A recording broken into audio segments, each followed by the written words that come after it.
welcome you to the San Francisco, Oakland Bay area as the Houston Astros roll into town coming off the off day yesterday. They'll play 4 games here in less than 48 hours in the Oakland Coliseum.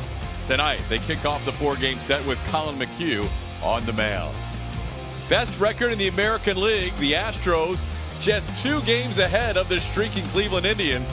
The Astros are on their own winning streak, but Cleveland has won an impressive 16 straight games. Boston and the Yankees are 3rd and 4th for the best record in the AL. Hi, everybody. Welcome to Oakland. Todd Callis alongside Jeff Blum. Glad you could join us for a little Astros After Dark on this Friday night. And Blummer, it's been a good road trip so far. The Astros are off to a nice start and continue to play well. Yep, September 1st rolled around. This is a whole different ball club. They're swinging the bats well and getting great pitching. We mentioned both the top 2 teams in the American League are streaking. The Astros currently would still be the #1 seed. That's important because if they stay on top, you don't face the Red Sox or the Indians in round 1. Yeah, you'd really like to see the Red Sox and Indians just go into that ALDS and start pounding on each other, just wearing themselves out, trying to get into that ALCS. The numbers definitely go in the favor of the Houston Astros when they match up against the New York Yankees and the Minnesota Twins. They've actually been at full strength offensively when they faced both the Yankees and the Twins. They're not worried about being on that big stage in New York, facing some of those big names up there. They played extremely well in that ballpark.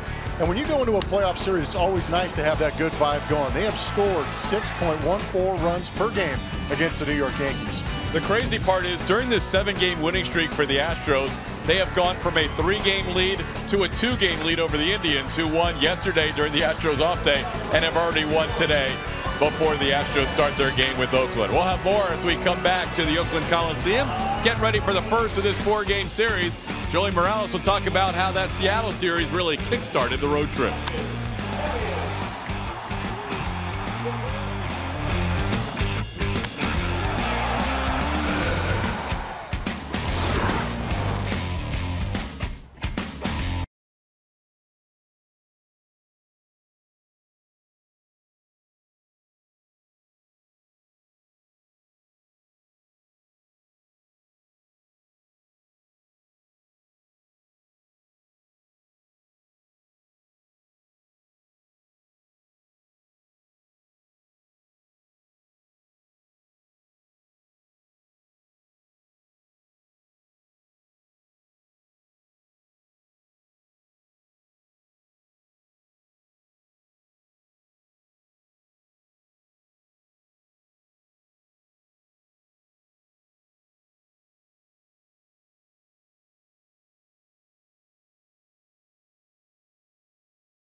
to work in Oakland, where they've won their last 10 straight games. They continue on this long road trip here in September, and they've been feeling really good about the way they've been playing baseball here lately on this 7-game win streak for this club. But they've been enjoying every win, knowing that a celebration could be in the works here pretty soon. They've been taking it all in, and if you look at the division standings, this is what they're looking at. This is what they enjoy looking at after each game, to see just how close they are to a division title. That magic number now at 9 for the Astros, a 14.5 game lead. So combination of Astros wins and Angel losses, they could get there soon. The way they've been playing, it could be sooner than later. But clinching a playoff spot is huge for this group, guys. But it's also that division title. There's only a handful of guys that actually have been on a team to win a division title. So that's first, that's foremost for this club. They want to say that they were the best team in the AL West before looking ahead to a very exciting postseason run for the Astros. Todd? You're right, Julia. It's been since 2001. The Astros hoping to get back to that division title crown for the first time since then. It's been 16 seasons. That guy right in your forefront has been a key member of this little push here, as Cameron Maybin helped win 2 of those games in Seattle. Here's your starting lineup presented by Southwest Airlines. A.J. Hinch will line it up this way going into the 4-game set. George Springer at the top. Jose Altuve after the day off back in there at second base. Carlos Correa is the shortstop. Josh Reddick returns to Oakland yet again. He's in left field, having a good season against his former team. Yuli Gurriel is at first base. Day off for Alex Bregman, so Marwin Gonzalez will play third. Carlos Beltran DHs and bats 7th. Brian McCann behind the plate, and Cameron Maybin is in center field. Jarrell Cotton going for these Oakland Athletics, the right-hander, making his 4th start against these Houston Astros. He has a career 1-1 record with a 3.18. Pitched very well last time out in Houston, where he earned the win, going 6 2/3. Only gave up 4 hits and 2 earned runs. Kind of a weird line where they did in the sense he had 3 walks, 2 punch-outs, but does a good job of keeping the ball down. He's done a good job of keeping the ball down and on the ground against these Houston Astros. You see the home runs allowed at the bottom, 24 and 21 starts. George Springer has not had a leadoff home run since late June as he digs in, and we are underway in our 4-game series in Oakland with a called strike. Springer coming in with a team-leading 31 home runs, hitting at .295. George having a good month of September. He's 9 for 23 to have that average up to .295. On the ground foul past Gary Pettis, and Cotton ahead of Springer 0-2.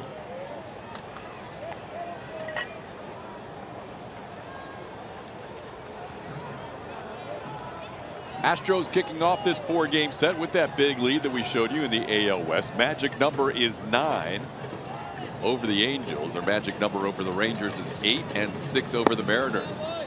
Combination of Astros wins and those teams' losses adding up to that total, and A.J. Hinch and his crew can celebrate an AL West title. Could still happen on this road trip. Astros have to continue winning a lot of games, but they've started off this trip with a perfect 3-0 mark. Doubleheader tomorrow beginning in the afternoon, 3 o'clock Central Time, and then a day game on Sunday beginning at the same time.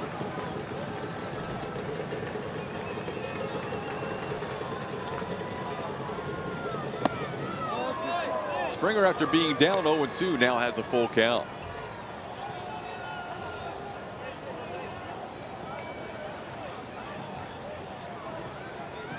Jose Altuve back.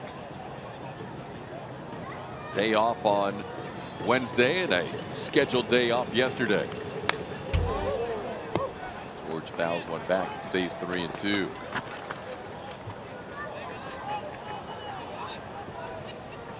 A little coolish night here in Oakland. Long sleeves and sweat jackets are kind of the apparel of the night for the Astros.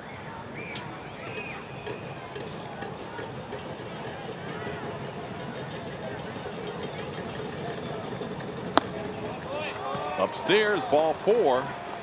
Jarrell Cotton got ahead of Springer 0-2 and ends up walking him as the Astros have the leadoff runner on. Batting in the second position. Defensively for the A's tonight, in the outfield, Chris Davis, Boog Powell, and Matt Joyce. Matt Chapman Very good looking third baseman defensively. Marcus Semien at short. Jed Lowry is the second baseman. Matt Olson over at first, and Bruce Maxwell behind the plate. This is a defense that has committed the most errors, 109, and allowed the most unearned runs, 79, in the major leagues. Here's Jose Altuve. Altuve has gone 3 consecutive games without a hit for the first time all year. His longest hitless streak is 4 games. That happened in 2013 and again in 2016.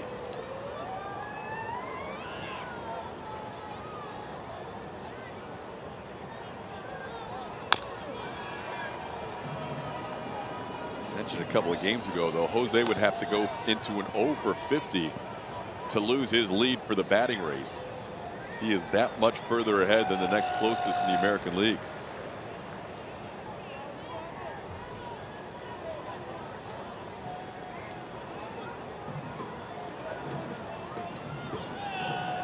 Altuve starts tonight at 351. Avisail Garcia 322, the next closest. Altuve gets into one deep to left field. Davis is watching this ball go. Jose Altuve snaps the 0 for 12 with his 22nd home run of the year, and the Astros quickly ahead 2-0. It's a good way to snap out of it. He loves hitting at this ballpark, that is for sure.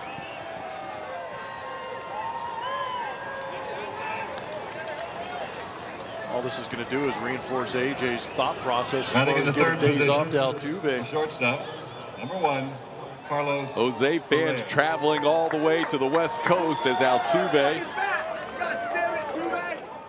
comes right back off the back-to-back days off and hits a bomb of a home run to get the Astros rolling. 25 home runs now for Cotton, and that's 10 in his last 28 2/3 innings. It's a way to get the dugout fired up early.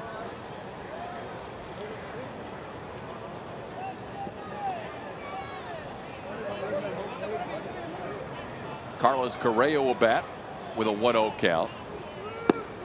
Altuve hit an 0-2 pitch too. 0-2 elevated fastball. Can't sneak the cheese by him. Carlos 2 for 17 since coming back from the DL. In front of that changeup, it's 1-2.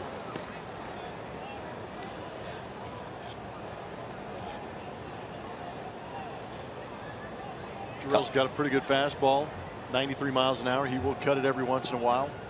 Slider, but that changeup is a very good pitch for him.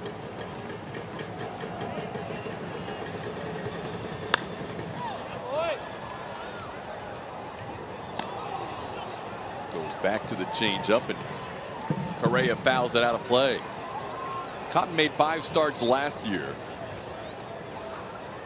After being acquired from the Dodgers, he was part of the Josh Reddick trade that sent Reddick and Rich Hill from Oakland to the LA Dodgers.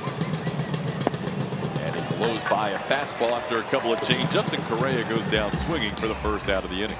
Let's go back to that home run. Just a 4-seam fastball up in the zone.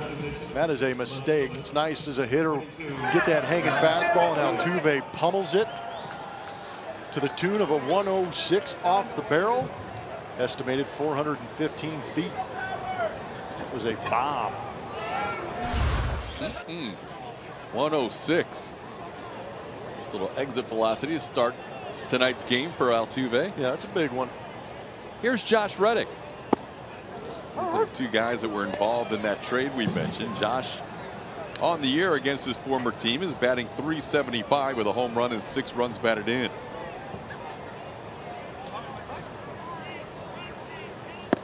Here in Oakland, he is 5 for 14 with a double, a triple, a couple of doubles, a triple, and a home run.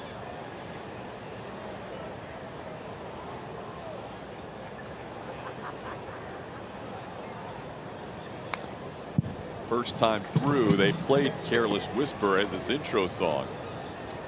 But now that he's been away for a few months, he's just another visitor now. 1-2 the count to Reddick. You sound disappointed. What's kind of the most unique walk-up song in the league? Not that it was my favorite song, but a little sax solo to start. You always knew Josh Reddick was coming up to the plate. 2-2 the count. Josh happy to be back. Also happy to be with the first place Astros. Now the count is 3-2.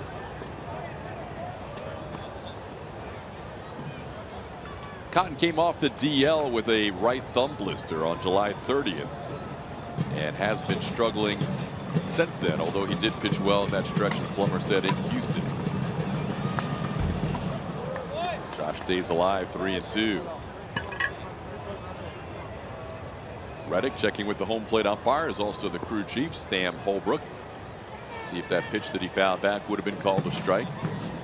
DJ Rayburn, Greg Gibson, Ramon DeJesus, the rest of your umpiring crew.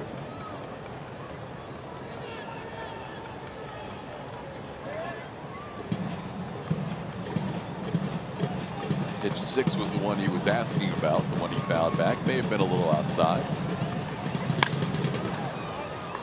Slices another foul.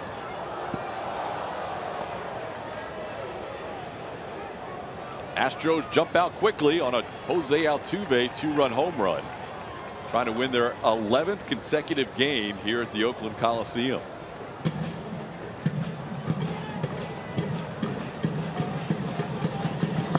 Ball 4 did not chase the changeup, and Reddick draws a 1-out walk. 2 walks allowed by Cotton in the first inning.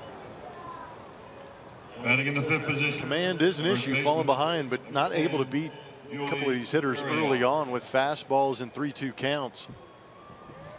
Going to the off speed, 3-2 on Josh. He spits on it. Now he's at first.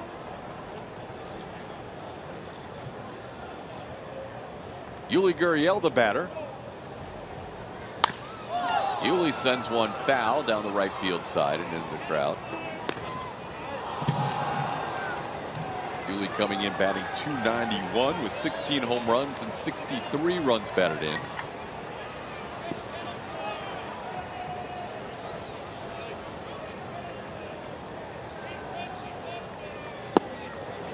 Cotton ahead 0-2.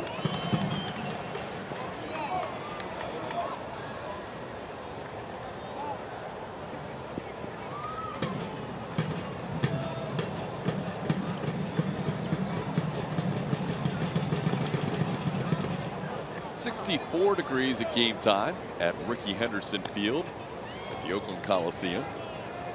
Amongst other things. It stayed Oakland Coliseum the entire year. They have not deviated. Next year when we come back, we'll see. At some point, they're going to make a decision on a new stadium, you would think. That would be a beautiful thing. That'd be great for them. Great for the city, too.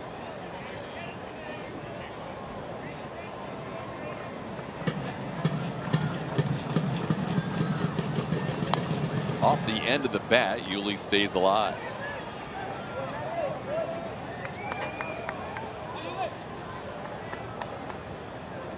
Longest winning streak for a visiting team here at the Coliseum is a 13-game streak by the Baltimore Orioles from 1976 through 1979. The Astros have a chance with a 10-game winning streak if they sweep this 4-game series to break that mark. Hasn't always been the case. The A's for a while really dominated the Astros. They were 31-13 the first 4 season series against them, but lately it's been all Houston to the tune of 35-18 in favor of the Astros.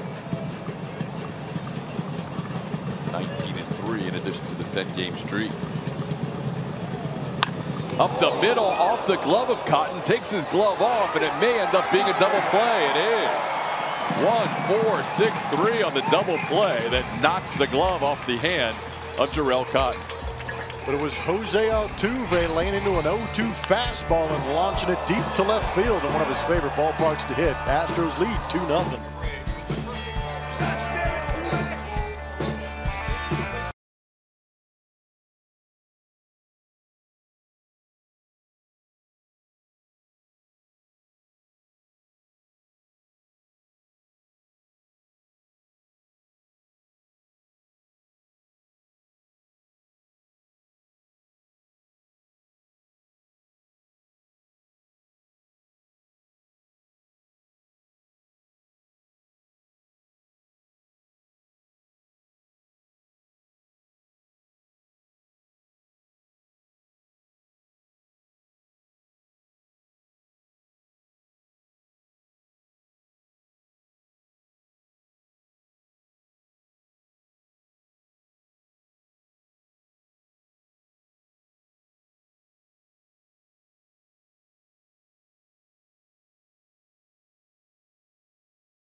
Putting the team on top 2-0 as we head to the bottom half of the first inning. Here's who Colin McHugh will face for the Oakland A's and Bob Melvin. Marcus Semien leads off. Matt Joyce is the 2-hitter. Jed Lowry is the second baseman. Chris Davis, 1 home run shy of a 40 home run season. Matt Olson at first base. Ryan Healy the DH. Bruce Maxwell behind the plate. Matt Chapman at third, and Boog Powell is the center fielder. Semien with a .283 average in August, coming in batting .257. Takes a strike from McHugh to start the bottom half of the first. Semien's had good success in his career against McHugh, 10 for 21. Colin McHugh's got some great numbers against the Oakland Athletics. As you see, the season totals after 8 starts with that 2-2 record. 3.25 ERA is nice. He's not getting very much as far as run support is concerned, with a 2.50 runs per game in his starts. Fly ball to left. Josh Reddick is there, puts it away.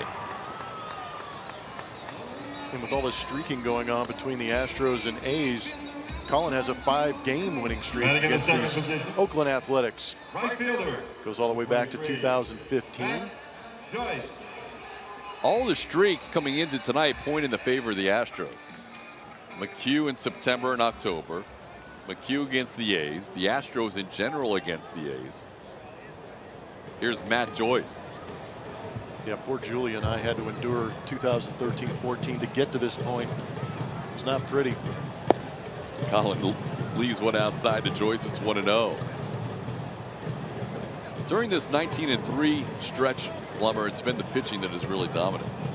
Yeah, if you can hold that other team down, you know the Astros offense will eventually show up.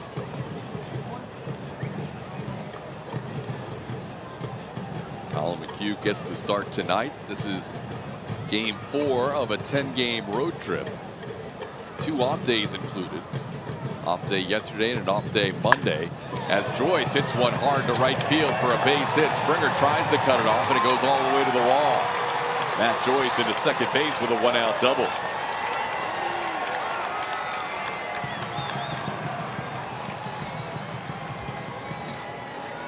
Trying to get in the kitchen of Matt Joyce. You see on our MD Anderson strike zone, that ball flattens out, stays over the middle part of the plate, and again, 86, 87, 88 miles an hour is usually that little bit of a cut fastball. I think that's what he was trying to do right there, to get in on the hands of Matt Joyce. But if he does, in the past, if Colin McHugh hasn't buried that pitch inside, he usually gets hit pretty hard. Now McHugh will face Jed Lowry.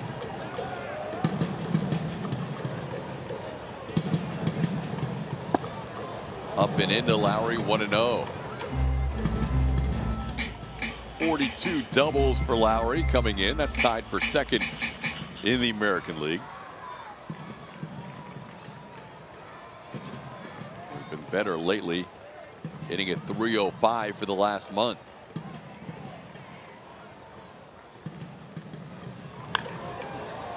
Sends one foul. It's 1-1.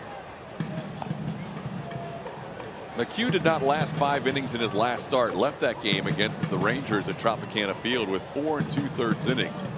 Had a couple of runners on and a couple outs. Did not allow an earned run in that start. 4 2/3, 4 hits, 1 run, none earned. Astros would win that game 5-1.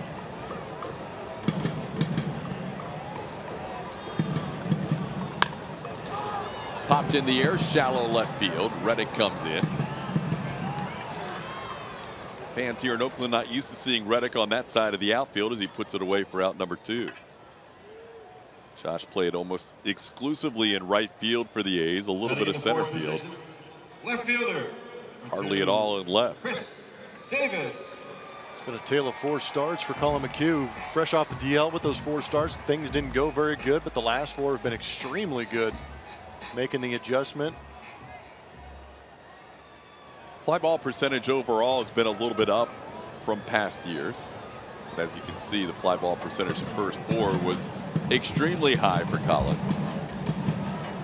Chris Davis, the batter, he fouls one back.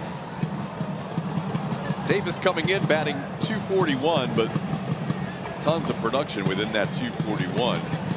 39 home runs and 99 runs batted in.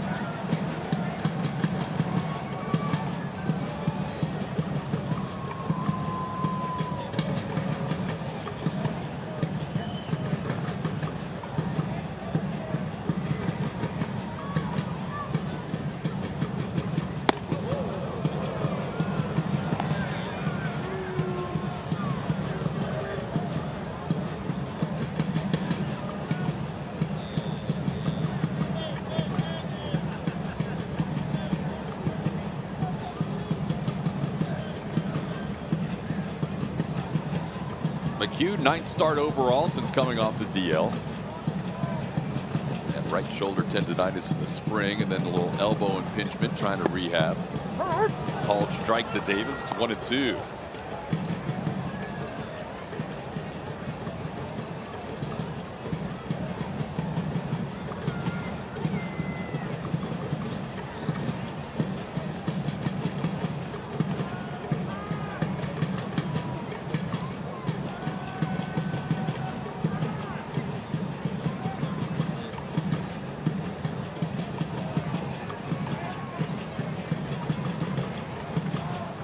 Ryan McCann catching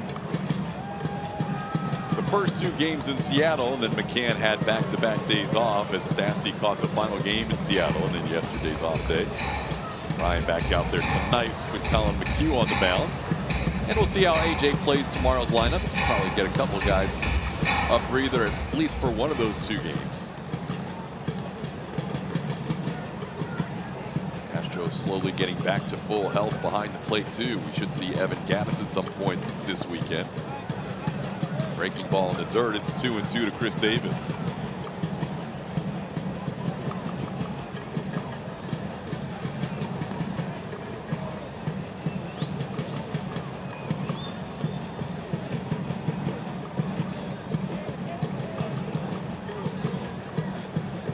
Q making his 99th start as a member of the Houston Astros, 108 in his career.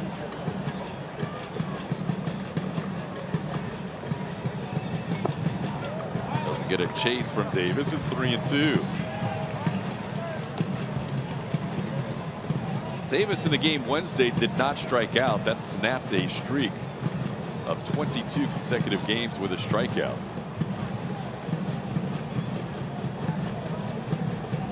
That was an A's record. Most consecutive games by a non-pitcher with a strikeout.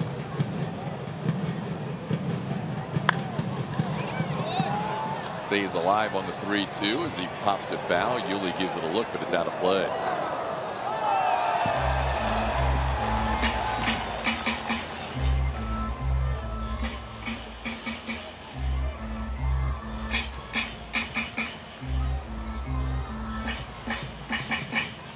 McHugh faced Oakland on August 19th, second appearance against the A's.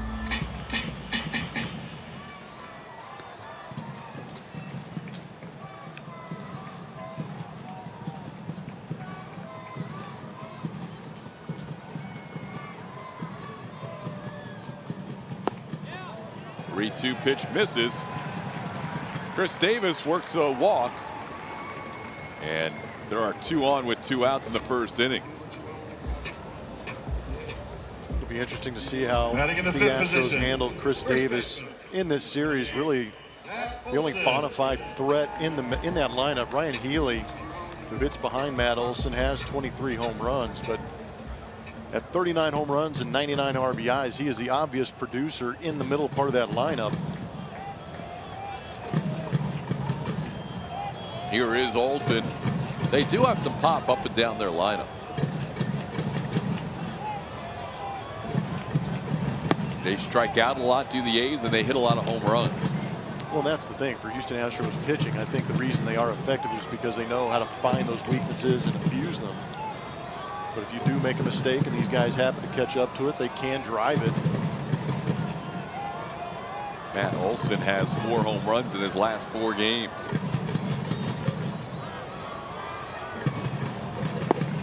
Takes a strike, 1-1. McHugh's allowed a hit and a walk in the first inning, a couple of fly ball outs as well. Now 2 Altuve plays deep at second base with Olsen batting. He is in the shallow part of right field.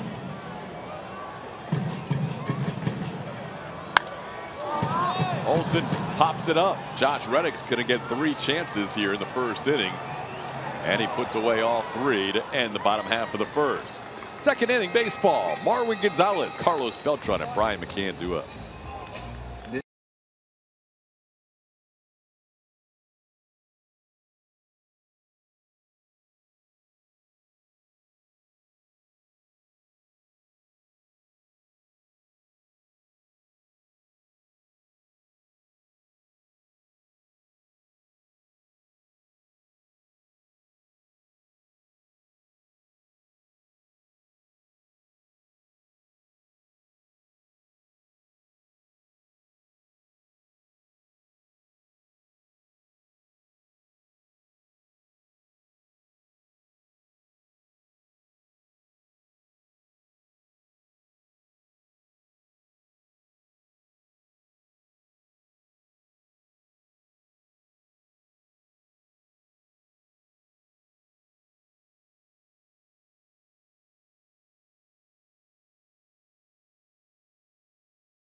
Sportsnet is brought to you by Toyota.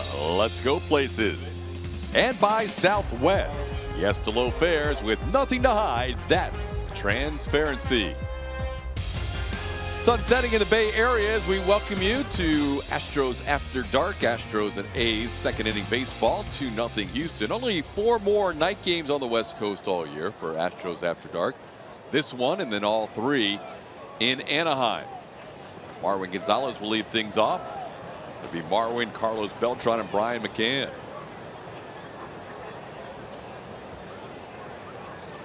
Jarrell Cotton allowed a 2-run home run, walked a couple in the first inning, and misses on the first pitch to Marwin. It's 1-0. Yeah, Anaheim really endearing themselves to the Astros by giving them a night getaway game and flying back to Houston. It's kind of some kind of special. And a game the next day. No fun. The itinerary says we get in at 7 a.m. And that's not even accounting for the average Angels length of game lately. 2-0 the count. The Angels have been averaging around 4 hours per game for the last 5 or 6 games. And 10 pitchers per game. And they added a couple more to their roster. Marwin into center field. Boog Powell back. Still going back. He's on the track. He's lining it up. And he makes the catch against the fence. Powell all the way to the wall. Marwin didn't miss a home run by much. One time you were hoping that the other Boog Powell was playing center field. That was a pretty good play by the young man ranging back. Timed that leap nicely into the wall. Hard to tell if he saved it from being a home run or not. It was pretty close. Marwin broke out of the box like it was going to be extra bases, not a home run. Head down, full head of steam going.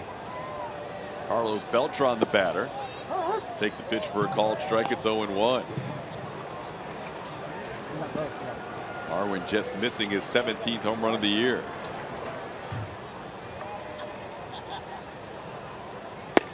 Inside for a ball, 1-1. Beltran, 233, but as a lefty, 250 on the year.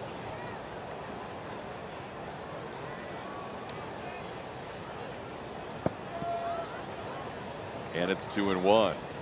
Cotton fell behind Gonzalez 2-0 before he drove that ball 400 feet. Now he's 2-1 on Beltran. Got ahead of Altuve 0-2, but then Altuve was able to hit a home run. Carlos fouls it back. It's 2-2.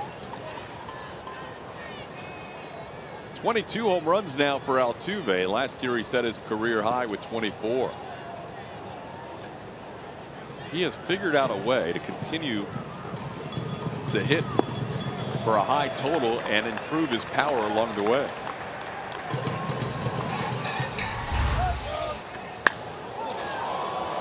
Marwin knew he got it good, running hard out of the box, looking for extra bases, but Boog Powell had different ideas. Timed that lead nicely here at Rickey Henderson Field. Would have made Ricky proud. Appreciate you. I mentioned Cotton's been giving up a lot of home runs lately. 25 allowed on the year now. Second most in Oakland history by a rookie. Trevor Cahill allowed 27 back in 09. Brian McCann with a count of 0-2. McCann coming in batting .239. Hit a home run on this trip in Seattle. His 246th career home run, tying Jorge Posada for 8th all-time amongst catchers. And McCann goes the other way against the shift and hits one in the left for a 2-out base hit. It's another 2-strike elevated fastball. Pretty easy for Brian to redirect that into left field. McCann's been hitting better since coming back from the DL. Well, I think it's a credit to the fact he's trying to go the other way. It's a good idea with 2 strikes, especially with that drastic of a shift being played against him. 333, 7 RBIs in his 7 games since coming off the DL. Now that 333 moves up a little bit as Maven swings at the first pitch and Cameron grounds one to short. They'll go to second to get the force on McCann, and that will end the inning. 1 hit, 1 man left on base. Astros lead 2-0.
Home run number 22, the only run scored in this game. Colin McHugh goes back to work in the bottom half of the second inning. McHugh allowed a double and a walk in the first and now faces 6, 7, 8 in the A's lineup. Ryan Healy, the number 6 hitter, designated hitter, comes in with a batting average of .265.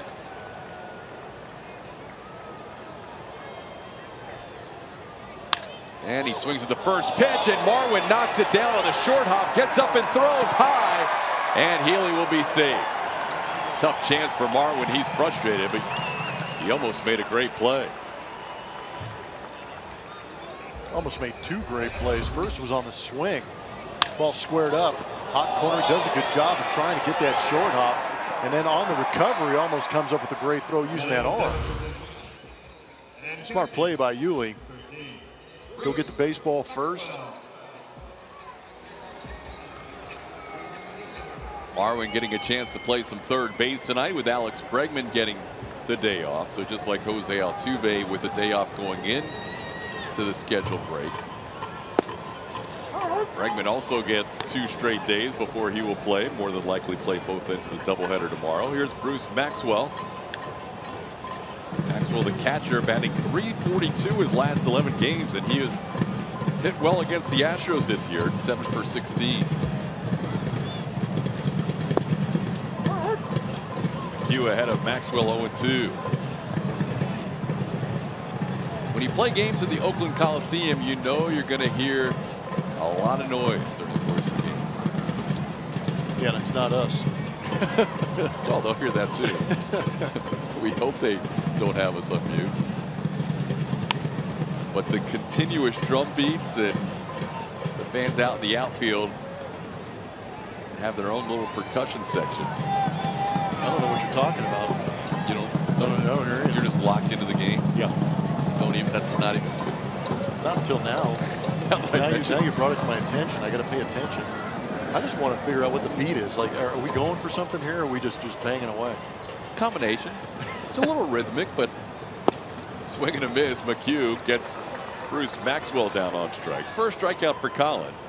1 out in the second. Good pitch, nothing crazy, just a fastball away. Sneaks it past Maxwell.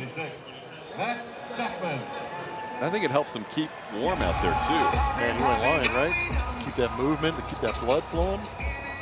It's definitely the most unique crowd that you'll see in the major leagues. They have their own little style out here. Well, you don't get a lot of them, but the ones you get are into it. Yeah, they come out early and tailgate, stay late. Pitch to Matt Chapman, misses outside for a ball. It's 1-0. There's probably a hardcore group out there that is going to be disappointed when and if this team leaves Oakland Coliseum, but the majority of people here in the Bay Area would like to see a new stadium. 1-0 pitch, it's 1-1.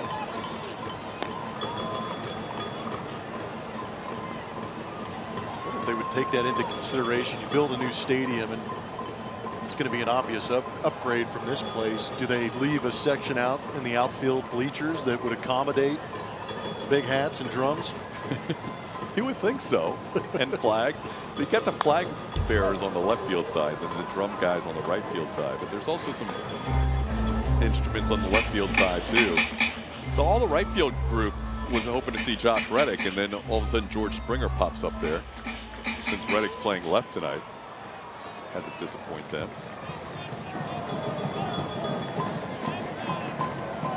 Start him young. Yeah, got to indoctrinate him early.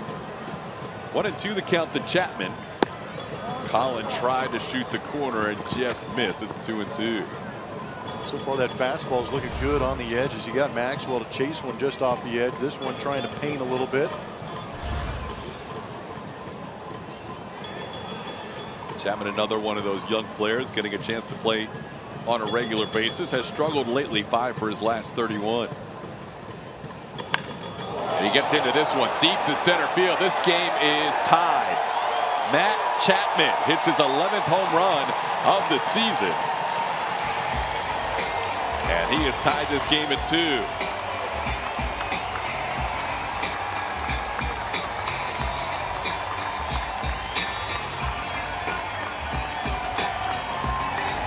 Two-strike home runs in this game. That was pretty much a center cut curveball right down the middle.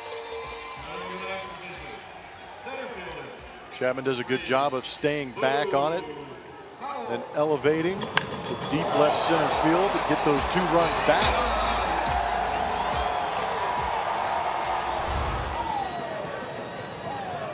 I'll bring up Boog Powell. Swings to the fastball and misses. It's 0-1. Chapman just barely stayed alive in that at bat with a close pitch on the previous fastball and then hit the curveball out to left center. 0-2 to count.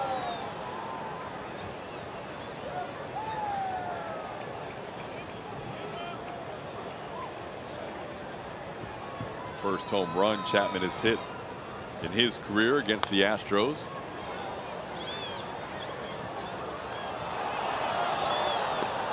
Powell has one major league home run. And it came of all places in Baltimore, and it landed, believe it or not, very close to Boog Powell's barbecue. Pitch misses to this Boog Powell. It's 1-2. Hughes allowed 5 home runs on the year. All 5 have come by right-hand hitters. He's been limiting right-hand hitters to a sub-200 average. But they do have all 5 of the home runs allowed. Lefties are hitting over 300 without a home run.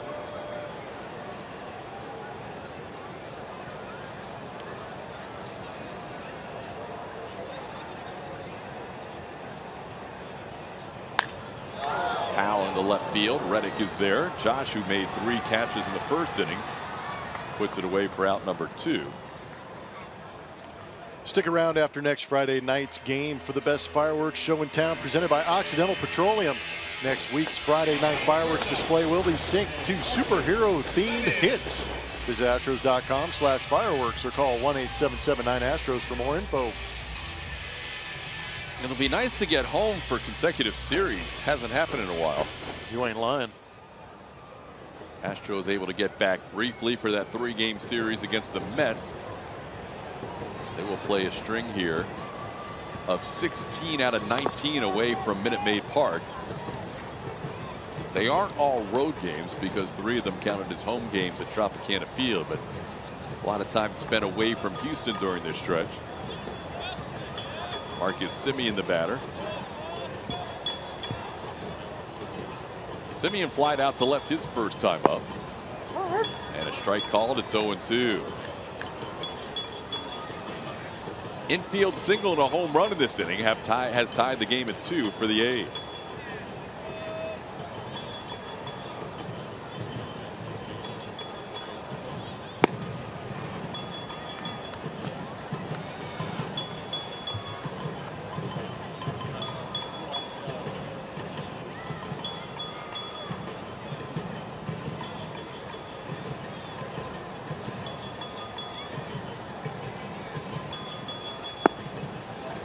Two and two.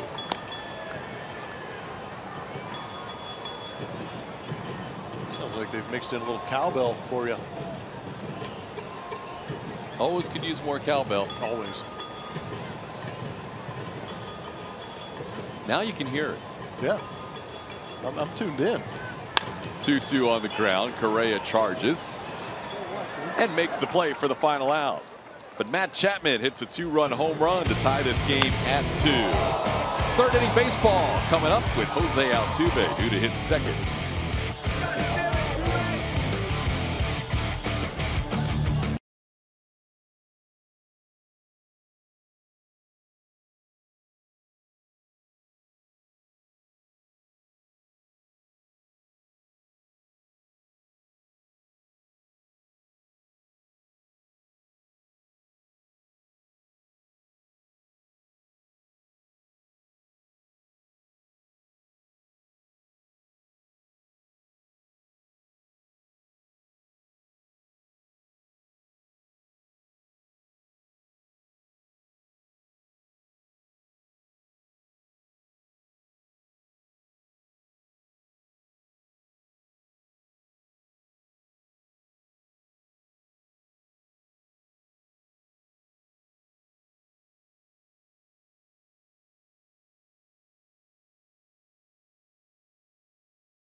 Astros and the A's. And the Astros coming off a day off, but before that they had a 3-game series in Seattle. They rolled in and they were throwing Dallas Keuchel, Justin Verlander, Lance McCullers, and they took away 3 wins from the Mariners. It went exactly how they expected it.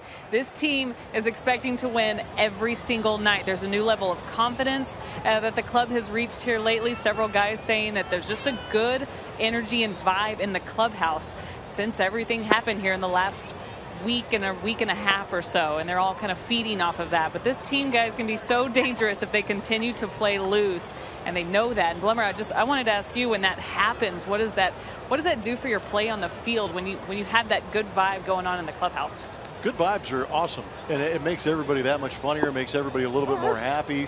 But you're going to go out there and play a little more loose. I don't think they're going to feel that expectation that they have to be that one guy that turns it around. I really feel like August was where guys started to press a little bit, but now they've got a breath of fresh air with Verlander coming over, Cameron Maybin coming over. They're good fits as far as talent. They're good fits as far as personality too. But these guys play so much better when the expectation is to go out there and win, and I don't think they were feeling that in the month of August. Springer down in the count 1-2, pops a foul. No, I think August had a couple of things in play. I think, there was some disappointment at the beginning of the month because there was not any movement at the trade deadline, and that kind of lingered for a little while. Then you had some injuries that came into the forefront, with Springer being down for 13 games and Correa missed 42 games. And then, I don't know, maybe it's just me, but when the team had a big lead from the point of Memorial Day on, and it's still at 14.5 now, they never have relinquished a double-digit lead. You weren't pushed, really. And not that you can't create your own momentum, but if there's a loss or 2 or 3 that really don't do anything to hurt your chances to win the division, now all of a sudden in September you can see the finish line. You can see the clinching possibilities, and you mentioned the Verlander and Maybin deals. Those are huge jolts to this team.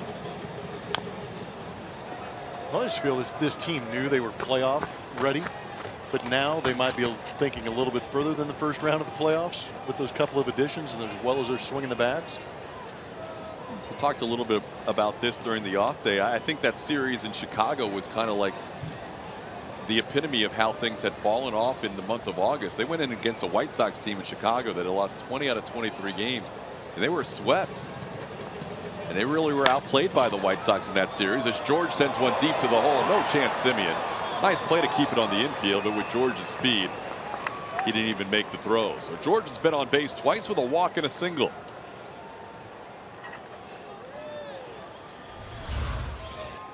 Now batting, number 27, HOU AT OAK.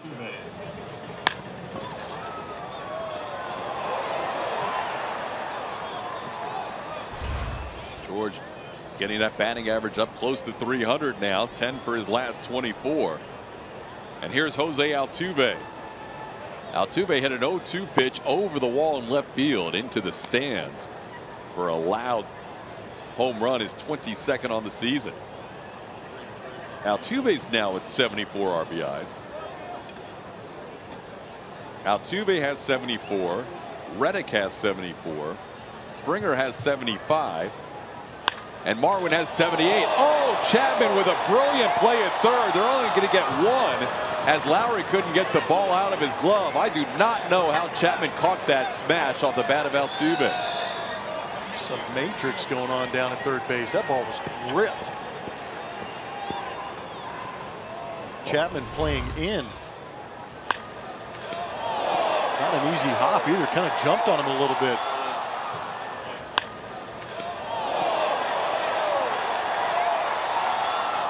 Well, Jose hit it at 106 his first time up. He didn't hit it with that much lower exit velocity that time. That was a bullet. The hard part was turned in by Chapman. Lowry had the easier part. He just mishandled the transfer. Here's Carlos Correa. 102.5 off the bat. Gotta have some reflexes down there. He's been impressive when we've seen him at third base this year. Yeah, he has. A lot of the scouting reports said that too, that he was a very good defensive third baseman. They see a lot of him in the upcoming years as the A's try and figure out the pieces to build around. They seem to have some guys on the corners with Olsen and Chapman and also Ryan Healy in that mix. Here's Carlos Correa. He struck out his first time up. Chapman just 24 years old at third base. Correa off of Cotton, headed towards Chapman. He's going to make the play. The Astros hitting some tough luck so far in this inning. Altuve is smashed, and now Correa retired on a ball that was hit hard right back at the pitcher. Terrell Cotton might want to take that target off his back. A couple of baseballs hit very hard back at him.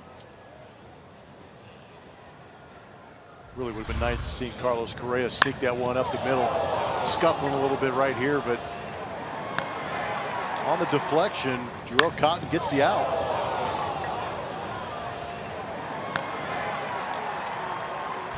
The 25-year-old is being looked at by athletic trainer Nick Paparesta along with Bob Melvin, and he's going to take some warm-up pitches.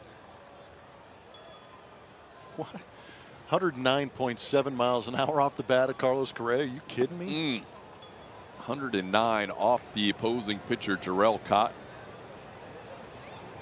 Carlos now 2 for 19 since coming back from the DL, but that's a good sign. That was just some tough luck there.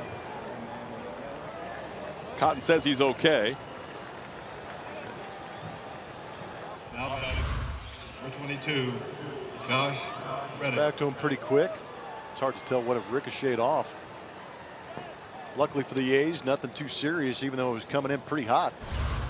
And also lucky for them, it went right to the third baseman Chapman. Sometimes it's better to be lucky than good. Here's Josh Reddick. He walked his first time up.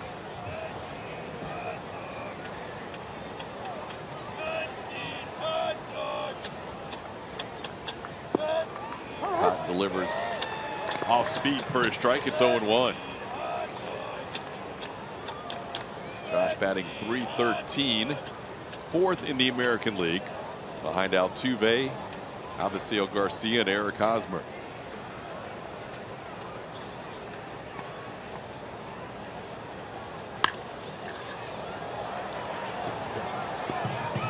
Some baseballs being hit hard in this game so far. 8 of them over 100 miles an hour. Only one out of 22 pitches put into play have been under 87, 88 miles an hour. Wow. Hitters are seeing the ball pretty good tonight. This is an exit velocity game so far. Ball in the dirt. It's 1-2. Altuve a couple of over 100 miles an hour. Astros have a runner on second with 2 outs in this inning. This could easily be an inning where they have 3 straight hits. Springer, Altuve, Correa, all putting the ball in play with some high exit velocity. Now Reddick down the line, fair ball, extra bases. Altuve will score easily. Reddick into second with a double. Josh Reddick against his former team gives the Astros a 3-2 lead.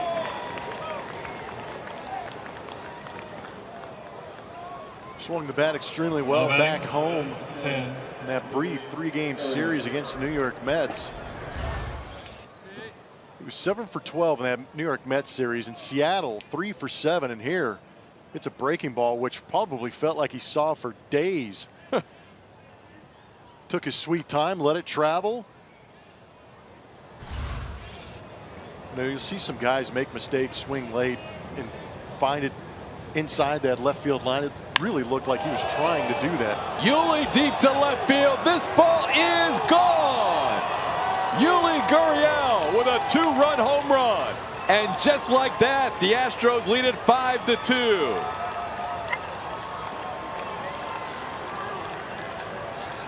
Yeah, this is the exit velo game. Astros are not getting fooled. Even their outs are getting hit hard. We're going to get a quick visit to the mound by the pitching coach, Scott Emerson. Oh, that breaking ball just sitting out on a tee out over the plate.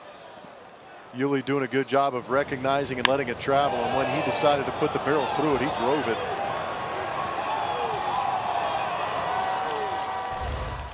Cotton has allowed 14 home runs with 2 outs. The second most in the American League, and Yuli hits his 17th of the season. Yuli's got a good shot to get to 20 this year. Now batting, number 9, Marlins. 103 miles an hour off the bat. So Correa has the hardest hit ball of the game for the Astros. Yes, nothing to show for it. But a nice hug for his teammate Yuli Gurriel as the Astros lead this game 5-2. Here's Marwin Gonzalez. He just missed a home run his first time up. Boog Powell caught one off the top of the wall as Gonzalez hit one 400 feet.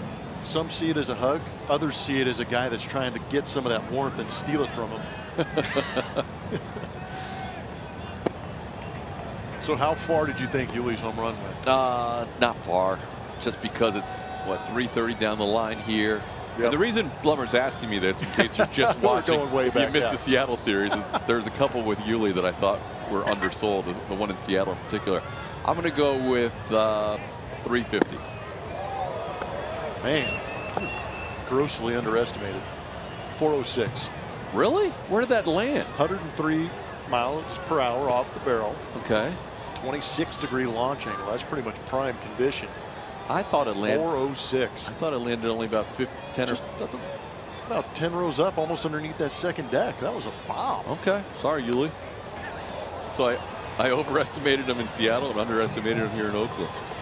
What was Altuve's? Did Altuve's go 400? That had to be pretty deep. Yeah, Altuve's did go 400. There you go. Let me look back here. So 2 400-foot home runs today. 415 on Jose Altuve's bomb, and he got Yuli by 3 miles an hour off the bat. There you go. Alex Bregman's wishing he maybe could be in that lineup today. He's the one guy who's getting the extra day off. Everybody else is raking. Tony Kemp having a good time with Altuve. Ever not having a good time? It's driving me crazy. I saw MLB.com did a thing today where a little competition for they call it the funnest player in MLB.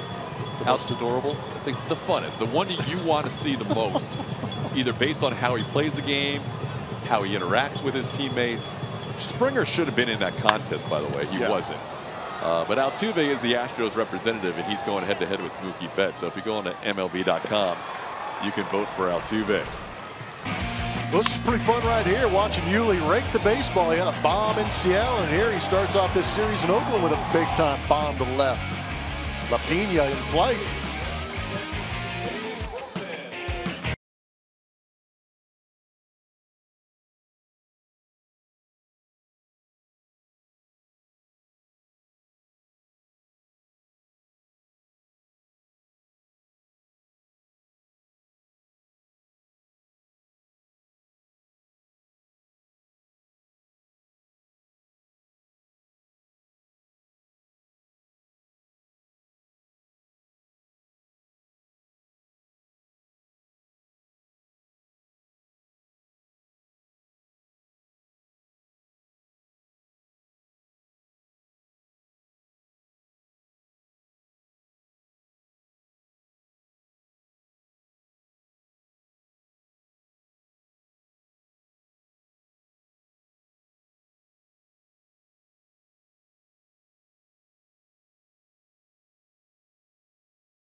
If you're not already following at ATT Sportsnet SW, make sure you do that so you can vote.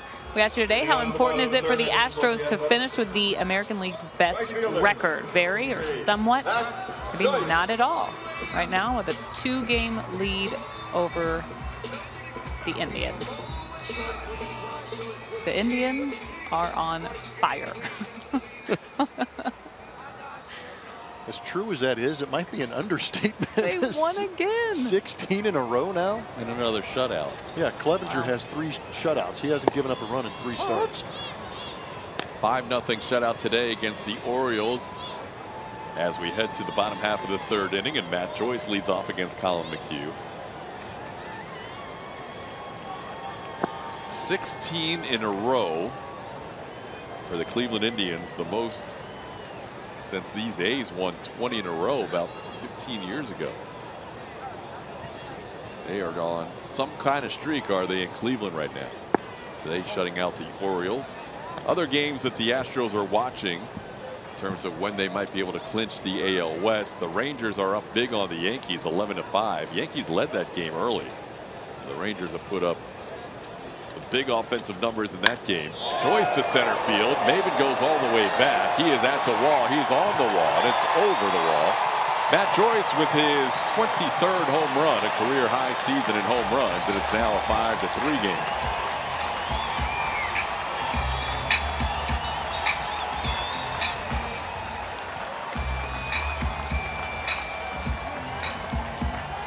First home run McHugh's allowed against a left-hand hitter this year. Now batting second baseman, Jed Lowry. Fastball up, and Joyce went to go get it. See that happen too often with Colin McHugh. He's not afraid to pitch up in that zone. Fastball up's been effective for him this year. But Joyce able to get to that one. Here's Jed Lowry. Fastball away. It's 1-0. But with that in mind, with the Indians winning 16 in a row, despite the Astros winning 7 in a row, their leads actually shrunk from 3 games to 2 games. I mentioned right before the game, the Indians played yesterday and playing a game today before the Astros contest with the A's. But that could be a huge difference, getting to face a wild card team who has used one of their big pitchers up going into that series, as opposed to facing the Indians or the Red Sox, although more than likely it's looking like the Red Sox will end up being, whoever wins the AL East looks like they'll be the 3 seed as of right now. So I would go very important on the stroke. Absolutely. Bunt on 2-0 is bunted foul. It's 2-1. And not just because of home field advantage throughout the postseason, it's because of who you match up with in round 1. Yeah, I think that's the biggest thing. I think they match up pretty well as it is, but if you can put it in your advantage as far as that ALDS and playing that wild card winner, kind of puts them out.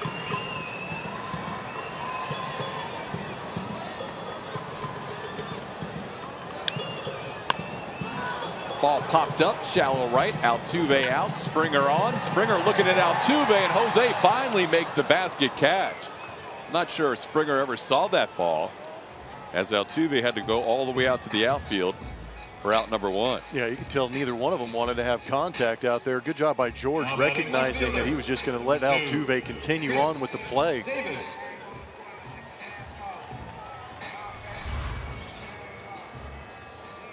Altuve was taking a peek. Left-handed hitter. Yeah, I'm with you. Especially on that replay, you can see George really wasn't too confident in the fact that he was going to get there. Davis into center field. Cameron Maven is there. That's out number 2. Lots of fly balls tonight. 3 in the first, all to Josh Reddick. Reddick caught a 4th ball in the 2nd inning, and now a couple of fly ball outs in the 3rd. Well, no surprise, the A's are scoring some runs with home runs tonight. They're about to set a new franchise record for highest percentage of runs scored via the home run. 301 of their 619 runs scored this year, close to 50%, have come on the home run. Now try to bunt is Olsen, and McHugh is there. He tried to bunt against the shift, but that was spoiled by the pitcher coming off the mound in a hurry. So a leadoff home run by Matt Joyce cuts into the lead, but the Astros lead 5-3 after 3.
couple of home runs for Oakland, a couple of home runs for the Astros as Carlos Beltran, Brian McCann, and Cameron Maybin are due up. 7, 8, 9 in the Astros order. Imagine that before the season, if you heard those three names before the acquisitions of Beltran, McCann, and Maybin. Those three names would hit 7, 8, and 9 for the Astros as Beltran bids for an extra base hit but hooks it foul. That's a pretty strong bottom third of your order. Yeah, it is. Yeah, you thought you were going to create depth by having Correa back in that lineup, and all of a sudden you get Maybin doing what he's doing. But there's some length in here, and if you're a starting pitcher or somebody coming out of that bullpen and you look down this lineup, you're trying to figure out who you're going to go after.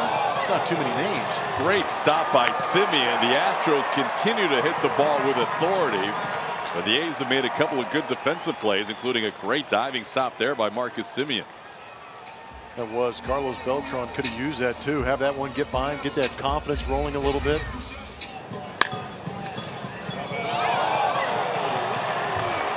Yeah, but for a team who makes a ton of errors, that was a really good play. Beltran hit a double in Seattle. It got things going for the Astros in that win on Wednesday before the off day. Here's Brian McCann. He had a base hit his first time up. Beltran had the double prior to the Cameron Maybin home run. Gave the Astros a 5-3 victory, a sweep in Seattle. Terrell Cotton, 25-year-old right-hander. He's from St. Thomas in the Virgin Islands. His parents had a little scare there with Hurricane Irma going through. Had part of the roof taken off, but they are okay. 1-1 pitch is a strike. It's 1-2. Cotton grew up in St. Thomas, moved to Tortola in the British Virgin Islands, and then moved back to St. Thomas.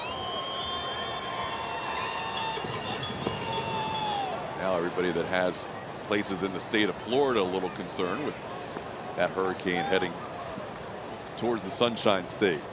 Yeah. That is incredible to see the path and the size of that hurricane. It was the longest sustained Category 5 hurricane in the history of the Atlantic Ocean since they've been tracking hurricanes. It's been a monster. Fortunately, a lot of the guys that were concerned about Puerto Rico stayed relatively unscathed. That is good news. That was really good news. 3-2 to Brian McCann as he fouls one away. McCann hitting over .333 since coming back from the DL. In our high exit velocity game, Carlos Beltran hit a ball hard to lead off this inning. Resulted in an out. Now Brian McCann, the batter. And ball 4. 2 walks in the first issued by Cotton. That's the third one as Cameron Maybin will bat for the second time in the 4th inning. The Houston Astros have set up a website so that all fans can help raise much needed funds for Hurricane Harvey relief. Visit youcaring.com/AstrosHarvey to donate today. Those are the shoes worn by Joe Musgrove that he took over to the convention center. Had a lot of kids sign them, and he ended up getting the win in that first outing with those shoes. Speaking of shoes, Cameron Maybin with white shoes on takes a called strike. It's 0-1. Those are his hitting shoes. He's been working well on this road trip. They stand out.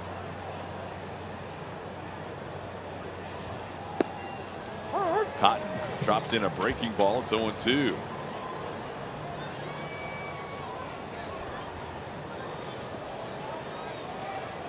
Terrell Cotton has allowed 5 hits and 3 walks so far. He's also been the beneficiary of some good defensive work behind them. The Astros have 5 runs. It could be more than that. They've hit in some hard outs in this game. Chapman made a fine play on Altuve. Simeon made a great play on Beltran. Maybin tries to hold up, but he goes around, says DJ Rayburn, the first base umpire. But Cameron's 0 for 2, and that's the second strikeout. Check out the third strikeout for Terrell Cotton. close. Now batting, number 4. Yeah, it was a little disappointing. Springer. Here's George Springer. He's been on twice, infield hit in a walk.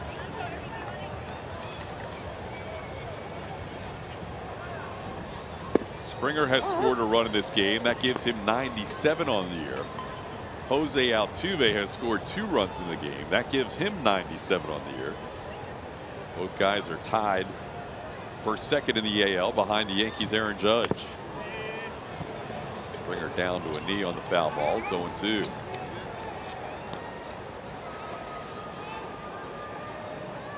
Altuve last time reached on a fielder's choice on the good play by Chapman and came around to score on the Josh Reddick double.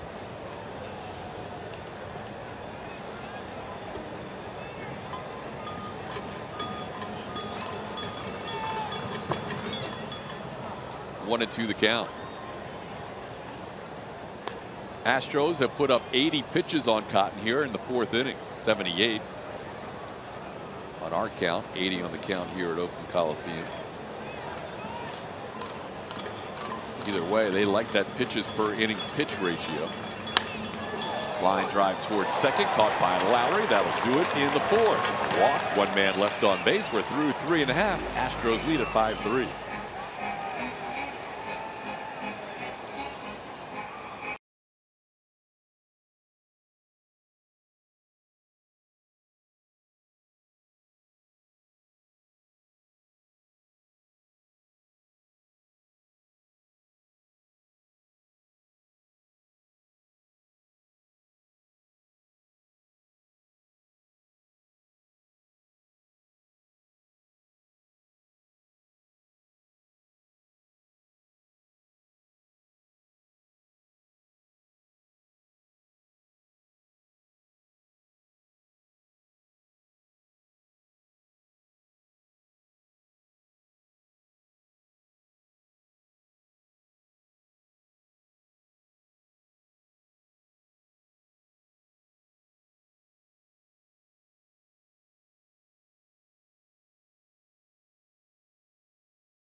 Bottom half of the 4th inning, but prior to starting the inning, Jeremiah Randall, the trainer of the Astros, as Colin McHugh was finishing up his warm-up pitches, goes to the mound along with manager A.J. Hinch. Colin looking at his right hand.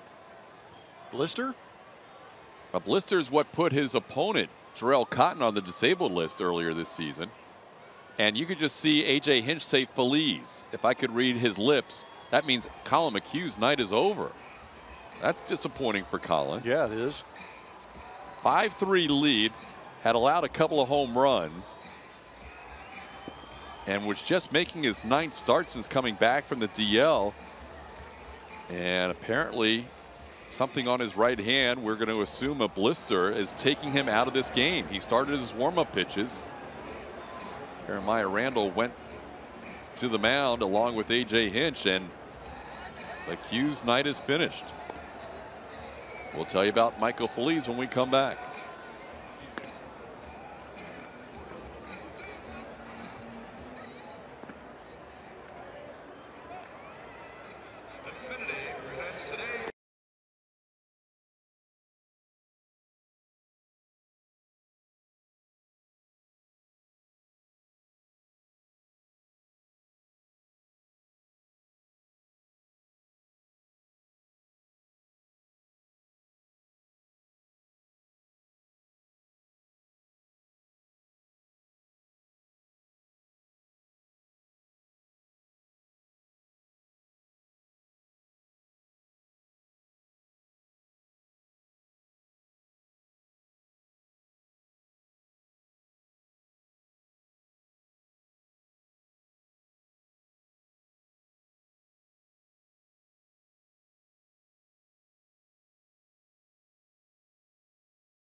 Colin McHugh had thrown about 5 or 6 pitches before Jeremiah Randall headed out to the mound to look at the starting right-hander's right hand, and apparently had like a little hot spot there on that middle finger of his right hand. It looks like it's either the fingernail is digging in, maybe a hangnail, maybe a blister. I'm not sure, because he's kind of pointing to the top of the finger. The pressure on there is creating the issue.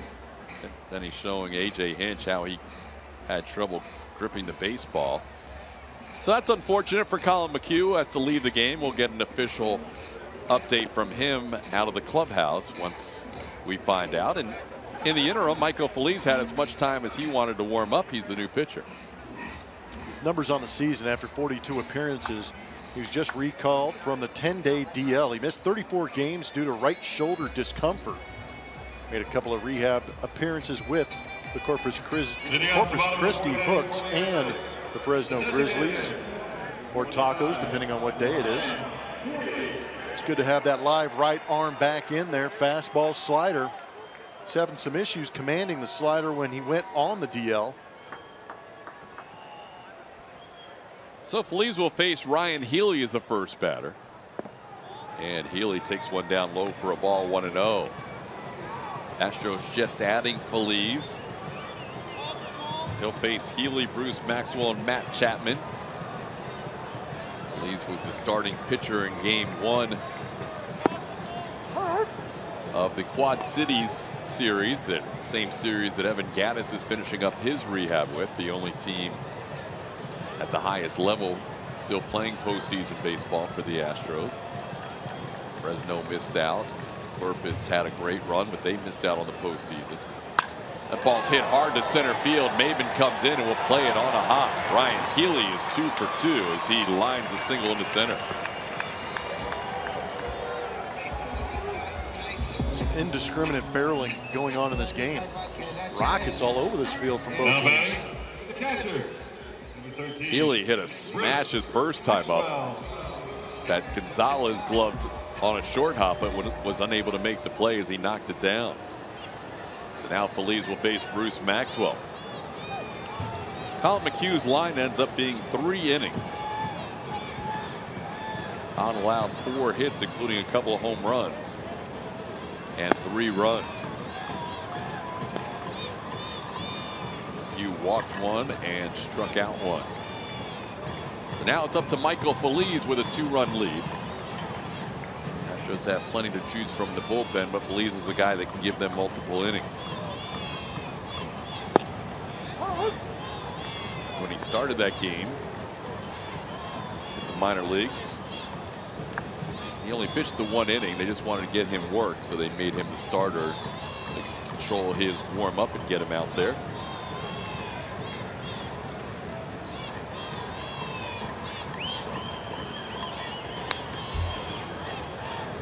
Maxwell fouls it back. It's 1-2.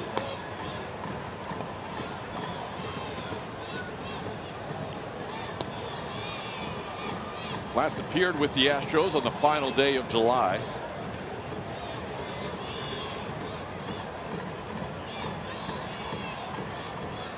There's only 12 more guys out there in that bullpen for AJ. It's got to be economical with those. Yeah, they have to have extra seats out there, and there's still a few guys standing. 2-2 the count. You got the regular bench, then those are the auxiliary seats. And then Musgrove and one other guy who's stretching now don't even have seats. I thought Joe Musgrove was pitched good enough to have a seat in the bullpen. Technically they do have spots, but they're loosening up. Maxwell deep to center field sends Maben all the way back to the track, and he makes the play for out number 1. Bullpen, Blummer, has been getting better as the season's gone along lately.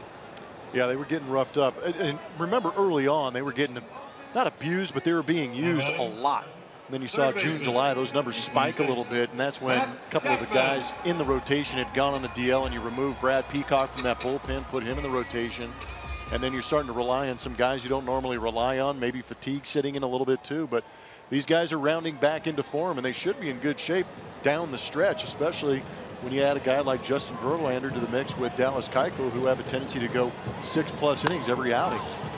Chapman Fouls one towards the Astros bullpen. Yeah, that's the nice boost with the combination of Keuchel, Verlander in that rotation together, back-to-back in those starts in Seattle. They'll get split up a little bit as Keuchel is expected to pitch the final game here on Sunday, and then Verlander will start the Tuesday game in Anaheim. Over Altuve's head into right center field for a base hit. Maben plays it on a few hops. Going first to third is Healy. And the A's have the tying runs on with Matt Chapman's second hit of the game.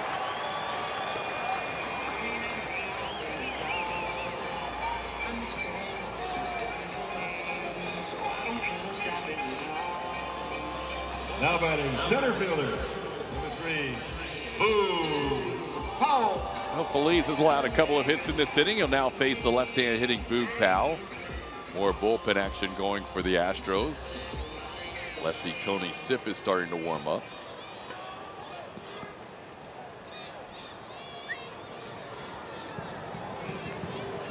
Powell flied out to Josh Reddick his first time up. Corners in tight, middle back looking for 2.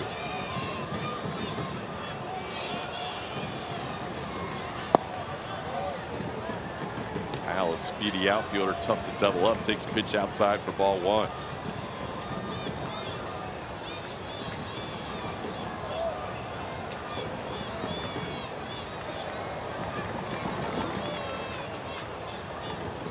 Same game that we last saw Michael Feliz pitch. Ground ball towards second. Altuve to Correa for 1. The return double play. Feliz gets out of it with a double play, and the Astros lead 5-3 at the end of 4.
September 8th, 1985, 32 years ago, Pete Rose will tie Ty Cobb for the all-time hit record. Pete able to get that done in Chicago's Wrigley Field, 4,191 hits. For Pete Rose, who would go on to become the all-time hit leader in Major League Baseball history. Guy who's solid hair helmet too when he tips his cap. He didn't change that hairstyle very often, as Jose Altuve takes a called strike. Altuve approaching 200 hits this season, looking to do that for the 4th consecutive year. Has 184 with a home run his first time up. Now it's time for our unlimited baseball break, brought to you by T-Mobile. Altuve and Pete Rose, first 962 career games. It's amazing comparisons. Pete was a little bit older than Altuve. Broken bat towards third. Chapman has it. Makes the play across for out number 1. 52 more hits. Higher batting average, OPS a little bit Now higher. batting, number 1. Altuve's unique for me in the sense that he's racking up all those hits and he's driving the ball out of the ballpark, so he's a serious threat at the plate as well as getting a ton of hits. Yeah, the home runs would be higher. The stolen bases would be much higher. Guy's getting on base at 36%. Unbelievable. Carlos Correa, the batter. So you're saying there's a chance. Got to play a long time. But that's the thing, is you got to really wrap your head around the fact that he's got to do this for another 20 years. Correa takes a pitch for a ball. It's 2-0. Before Jose Altuve, the Astros only had one 200-hit season. And now Altuve looking for his 4th in a row. It's a mind-boggling number. And never has there been a player in either the National League or the American League that has won the outright hits crown for 4 consecutive seasons. Never happened. Wow. Altuve's got a big lead. 13-hit lead over Elvis Andrus with 3 weeks and 3 days to go. Correa into center field. That's a base hit. Carlos hit the ball hard his last time up and didn't have anything to show for it. Picks up a 1-out base hit here to center. Yeah, that's got to feel good for Carlos Correa. Struggling a little bit since coming back from the DL. But I don't think anything's been wrong with the ABs that he's been putting together. Last time, shot one right back off Jarrell Cotton that ended up being an out. But this one just lofted into center field. Not crushed, but a hit. Sometimes just seeing the baseball land in open grass out there and you make the turn at first can completely change your state of mind. Josh Reddick takes a strike. Josh with a double and a walk in this game. Reddick this year at Oakland Coliseum, where he used to call home, is 6 for 15 with 3 doubles, a triple, and a home run. Julia? We've seen Reddick have some great seasons with the Oakland A's. The Astros had a front row seat for it for years, but the numbers he's put up with the Astros, so impressive, and really a career year for Josh. And if you ask him, he feels great about what he's been able to do, but he gives credit to a lot of different people, including, of course, the hitting coaches when AJ puts him in there as far as matchup, but he gives so much credit to the guys in the lineup. He just doesn't have to try to do too much with so many great hitters around him. Yeah, he's been able to have some nice protection behind him. In this case, Yuli Gurriel, and also get some guys on in front of him. 75 RBIs, 10 shy of his career high. And with a lot of baseball left, we could see Reddick end up with a career high in that category. He picked up his 75th RBI in the 3rd inning. And he hammers one deep to right field. Fair or foul, it is a fair ball, home run, Josh Reddick. The Astros' 3rd home run of the game, and they've taken a 7-3 lead. How are these guys getting up there and crushing high pitches? This is just a straight tomahawk. 12 home runs allowed by Cotton now over the last 33 innings. As Reddick hits his 13th of the year, drives in 2 more. He now has 77 runs batted in. He's just 1 shy of the team lead. I think the handshake is their thing now between Springer and Josh. Ground ball to short. Simeon makes the play. Congratulations, Mr. Reddick. Well done. Elevated fastball. You can see that's where Maxwell wants it. That's even further up in the zone, and Jarrell can't believe that he got the barrel to it. What's the key at getting the barrel to that pitch? Well, it's nice when the guy's only throwing 90 miles an hour, but at the same time, you've got to be pretty aggressive and get that foot down. But you can see how quick the hands came through the zone to get the barrel to it. Yes, sir, you did a great job. See you tomorrow. Eating at 4 at the cage. We'll discuss our plans for the future. First bullpen action of the evening for the A's is Raul Alcantara. as he starts to warm up. We've seen plenty of Astros bullpen action. Some of that was due to Colin McHugh's blister. We have double barrel action going now for the Astros. Tony Sipp and Mike Fiers, the lefty and the righty. Fiers now a member of the bullpen after starting the entire season for the Astros.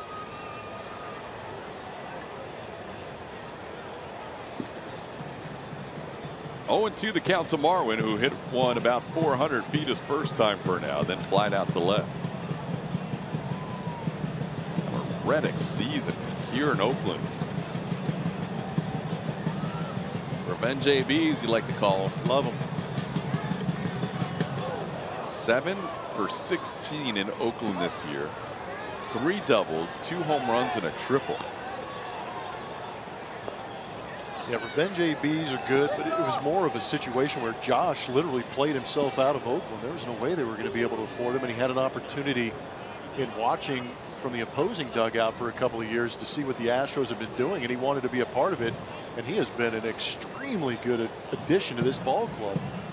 And again, we talk about the athletic ability, the baseball talent, but it's also the personality fits great here.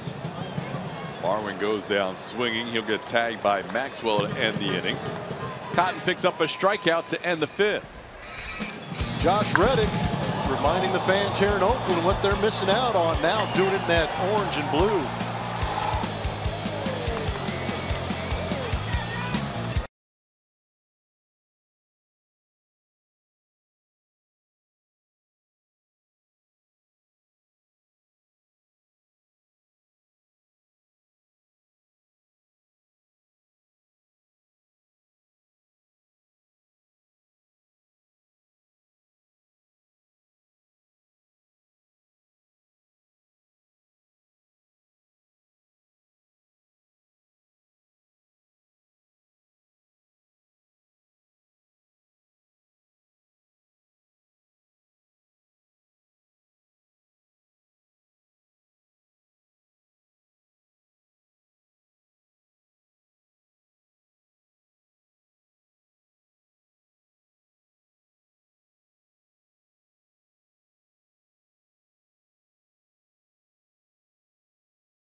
Baseball on AT&T Sportsnet is presented by Southwest. Yes to low fares with nothing to hide. That's transparency.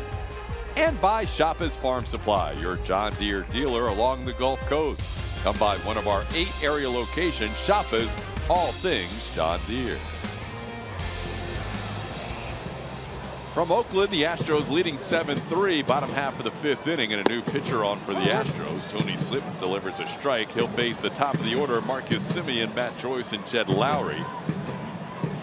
Astros leading 7-3 with 3 big home runs in this game. A 2-run shot by Altuve, a 2-run shot by Gurriel, and a 2-run shot by Reddick. Slowly tapped toward Sipp. He will underhand it to Yuli Gurriel for out number 1 as Semien's retired for the first out of the 5th.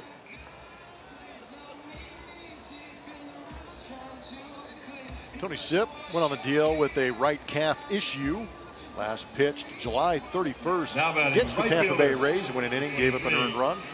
So working himself back, activated off that DL on Saturday. Both Phillies and Sipp appearing in their first games tonight since July 31st. Sipp now faces Matt Joyce. Joyce, a double and a home run against Colin McHugh, hitting his 23rd home run of the season. Joyce He already has a career high in home runs, a career high in runs scored. He's approaching his career high in doubles as well.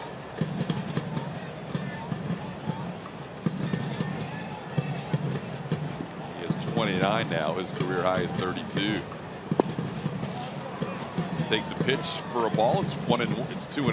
So Joyce getting a chance to play a little bit more with Josh Reddick heading to Houston. Having his own career year like Reddick is with the Astros.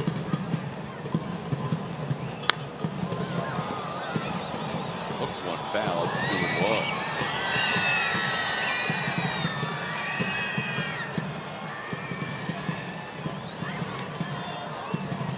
Astros lead 7-3. All but one run in this game has been scored via the home run.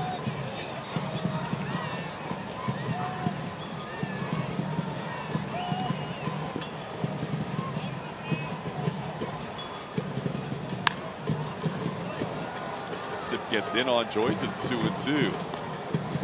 At some point, you would think the Astros are almost having a second spring training in terms of who's going to make the postseason roster. So if you're AJ Hinch and Brent Strom, your thoughts are it would be nice to have a lefty that we can count on out of the bullpen for the postseason. Francisco Liriano was acquired via the trade at the deadline.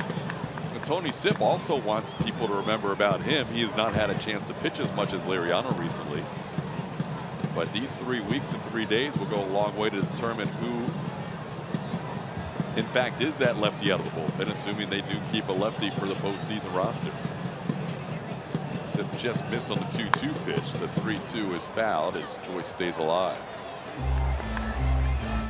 Well, that's the crazy thing, is it really between Tony Sipp and Francisco Liriano. Raymond Gudwan is down there in that bullpen.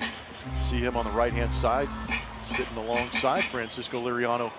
But the AJ wants these guys to pitch themselves onto that playoff roster, and we really haven't seen that one guy step up. I think we're going to see how AJ uses Liriano moving forward, just in the sense, good pitch by Tony Sipp, getting the call third. But in the way we've seen him use Liriano has been one hitter at a time. Saw that in Seattle with Kyle Seager a couple of times. Yep. But that might be how the lefty's used in the playoffs. Just get that one big lefty and then move on. Situational lefty. You're right. Gudwan is down there as a lefty. Does not have the experience of the other two. So you would think it would be down to Liriano or Sipp for a postseason spot. Yeah. And I think you've got to give Liriano the edge just because he's been pitching more frequently. Sipp will now face Jed Lowry. Got a called third strike on Joyce for out number 2. Now Sipp will face the switch hitting Jed Lowry, batting right-handed. He sends one into center field. That'll send Maben back. He's looking at the track and the wall. He leaps and he makes the catch and then crashes into the wall. Nice play by Maben as Jed Lowry hits one to straightaway center for the final out of the inning.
play. We'll see Cameron Maybin this inning, who's been a nice addition for the Houston Astros, has had some big home runs, especially here lately with some go-ahead home runs in the Seattle series, but looks really comfortable in that Astros uniform, and he's driving in some big runs as well. Take a look at these numbers. In his first 6 games with the Astros, 8 RBI, which ties an Astros record for most runs batted in the first 10 games of the team. That's an in-season trade or an acquisition there for the Astros. So pretty impressive. He's impressed the guys around him coming in.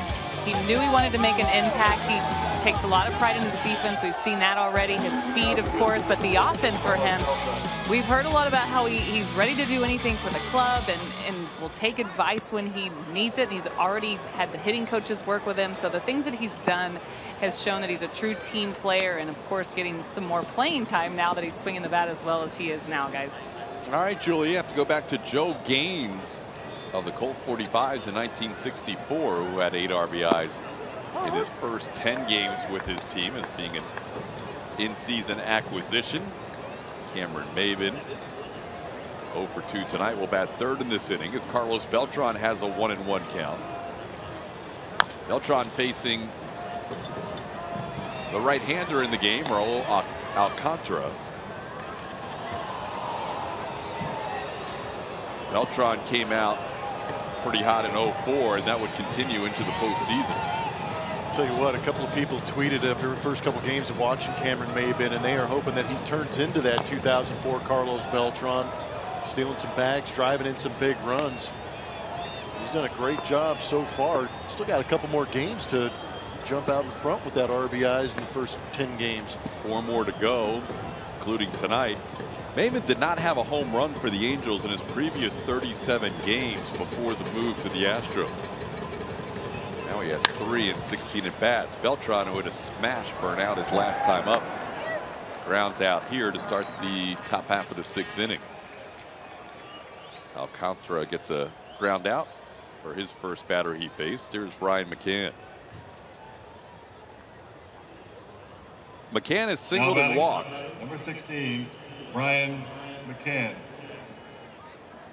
Astros had 7 hits and 7 runs scored against the starter Jarrell Cotton, including 3 home runs. 3 2-run home runs and an RBI double by Josh Reddick. That's the scoring tonight for the Astros. In the air to right. Matt Joyce is there for out number 2.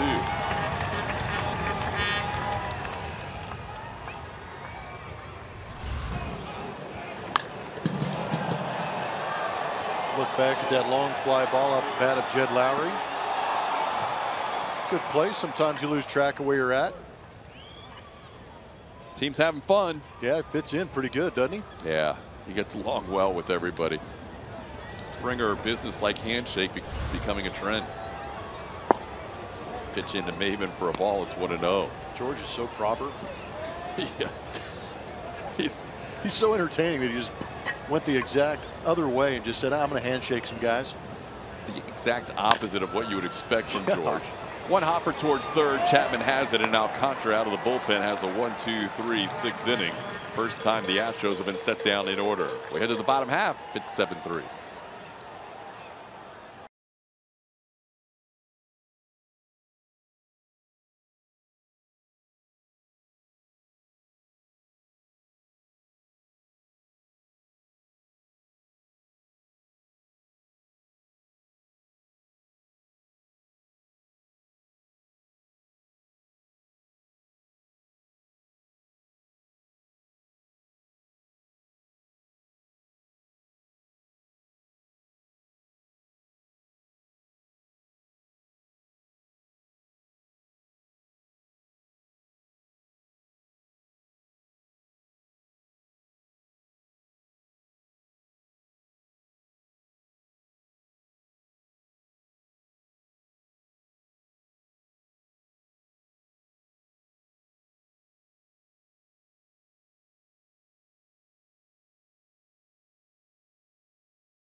The Astros are leading 7-3 over the Athletics. There's still time to make your young fan an Astros Buddy member. For only $25, members get an exclusive Astros backpack, socks, cap, and ticket vouchers for an Astros home game. Visit astros.com/buddies to buy your membership now. 7-3, we head to the bottom half of the 6th inning. Guy who has the most innings pitched as an Astro this year will make his first relief appearance of the season. First appearance without a beard also, and he's got some long pants on, mixing things up completely. Numbers out of those 27 starts, most by any Astro. Mike Fiers in his first relief appearance of 2017, getting to face a guy who has 39 home runs and 99 RBIs, Chris Davis. Davis with a swing and a miss on the first pitch he sees from Fiers. Fiers has walked and flied out to center field. Excuse me, Davis has walked and flied out to center field.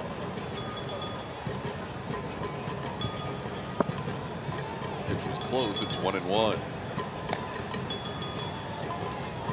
Last time Mike Fiers appeared out of the bullpen for the Astros came at Fenway Park May 15th of last season. He has made 17 career relief appearances, but you're right, a whole new look. New guy. New guy out of the bullpen. And the first batter he faces, Davis, lines a single into left field. So Davis is on to start the bottom half of the 6th.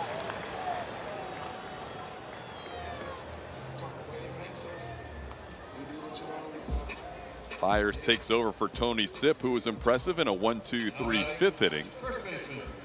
When a starting pitcher does not go the required 5 innings and the team has the lead, that is never relinquished since the starter left. It's really the scorer's decision at that point who he wants to, or she wants to, give the win to. We'll see if we get closer, if the Astros maintain this lead, who they might opt for. Sipp would be a candidate. We'll see how Fiers does. Matt Olson, the batter, takes a called strike on the outside corner, 0-1. Olson is flying to left and grounded out. Still use this stadium, Oakland Coliseum, for both the A's and the Raiders. Not for long. The A's are leaving, supposedly, and the Raiders are moving definitively. Pitch misses outside, and it's 1-1. This time of year, you can start to see the football lines in the outfield. Played some preseason football here. They'll have their first regular season game a week from Sunday. Usually it's more prominent. Yeah, I would say they actually did a good job of covering it up. Line drive caught by Gurriel. That's going to be a double play. Olson hit it on the button, but Gurriel with a backhand catch and an easy double play turn. Beautifully done. Pitcher loves that. Now batting, designated hitter. Yuli holding on that base runner. Johnny on the spot makes the snag and knows he's got plenty of time to get that unassisted double play.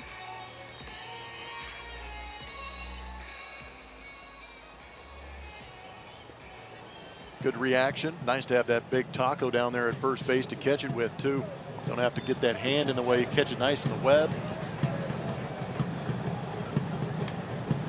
Healy makes the play for the double play unassisted, and now Ryan Healy, the batter. Healy's hit 2 smashes tonight against Colin McHugh. Actually, one against McHugh and one against Phillies. He was the first batter that faced Phillies, as McHugh had to leave this game after 3 innings. Still waiting to hear from the clubhouse, but it appeared it was a blister on the middle finger of his right hand. Something bothering that right hand at least. Pitch from Fiers misses away. It's 2-0. Yeah, it's interesting times up here in Oakland as far as facilities are concerned. Oakland expected to announce a site for their stadium soon, right? Hopefully. I think sooner than later. We were being told it might happen before the season's over. It would be good for them to have an answer on that and start breaking ground. Then you've got the Raiders, who are probably one of the better teams they've had in years, yet they're going to be on the move as soon as they get a facility out there in Vegas. Yeah, this building has seen a lot of Football and baseball, great games over the years, but the years are dwindling down and the games are dwindling down for how many games will be played here in the future at Oakland Coliseum, at least in the current form that we see it now with Mount Davis in center field. Oh, I'm in on a couple seats out there. 3-1 pitch on the ground. Correa will backhand from the hole and make the play with a strong throw. And it ends up being 3 batters up and 3 batters down, a single and a double play in between.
As 10,000 fans in attendance for the Mariners game gets a Super Springer diving catch bobblehead presented by Coca-Cola. Visit astros.com/promotions for more information. Looking forward to seeing what that bobblehead looks like. Super Springer bobblehead. It's going to be super. Super. Well, in this stadium that doubles as a football stadium, the Astros lead by a football score of 7-3. As we head to the 7th, both teams with 7 hits. As George Springer will lead things off, his 4th time up. Top of the order due up against the A's, Raul Alcantara, who came on last inning and retired the Astros in 1-2-3 fashion. George has walked, singled, and lined out to second. Swing and a miss on a 95-mile-an-hour fastball. It's 0-1.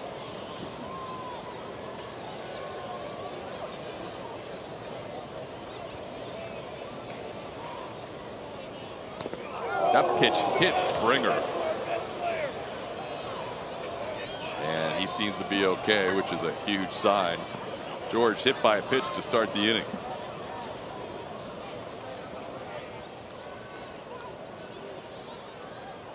That's why he wears that elbow pad.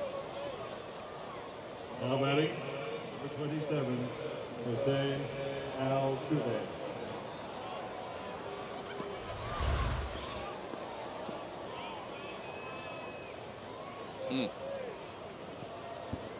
Alcantara throws hard. Springer no time to get out of the way. Took it right off the elbow pad. It's pretty dramatic. We're down in the heat. I would too. 95 on the elbow. Here's Altuve. Some dirt on it. Altuve swings the first pitch and sends one down the line and right. Long run for Olsen. No time to get there as it drops in for a foul ball. Jose with a home run. Also grounded into a fielder's choice and grounded out. 1 for 3. Alcantara started the year in the rotation, made 1 start and then headed to the bullpen. Was struggling in April, was sent out to Nashville and spent most of the year with the Nashville Sounds before coming back when rosters were expanded. And you're right, he does throw hard, averaging around 94 miles an hour. Got a changeup, curveball, and a slider mixed in there. He throws a slider pretty hard, 88 miles an hour. Faced the Astros one other time in his career. Did not allow a hit over 2 innings of work. Altuve in a deep right field. Joyce back, still on the move. It's over his head and off the wall. Springer is heading to third. He'll be held there. Altuve into second with another multi-hit game, his 55th on the year. And he has himself a double, his 37th of the season.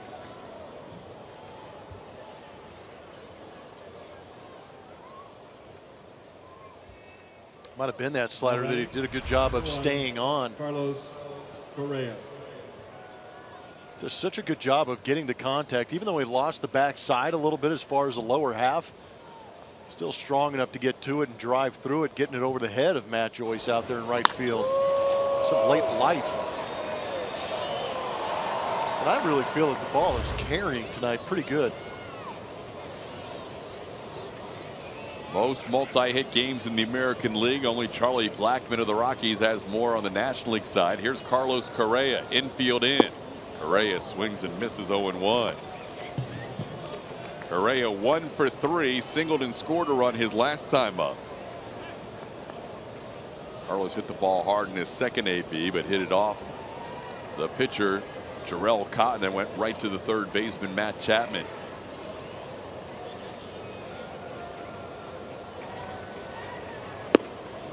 Correa down to the count 0-2. 7. Reaching back on that fastball. Correa trying to join the 70 RBI club. 4 different Astros have 74 through 78 RBIs. Marwin leads Josh Reddick by just 1 in that category. Alcantara is able to get Correa on 3 pitches for the strikeout, and that's 1 out in the 7th.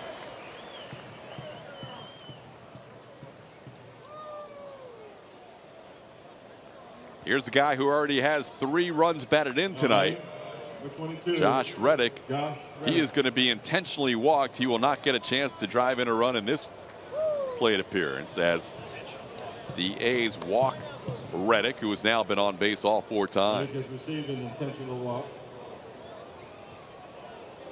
So the bases are loaded for Yuli Gurriel. So you walk the one guy that hit a home run to face the other guy that hit a home run earlier today. Yuli has a slam earlier this season. Came in Miami. One of the 4 Astros grand slams. Infield is back now, with the bases loaded and 1 out. Yuli takes a fastball on the inside corner for a strike. 0-1.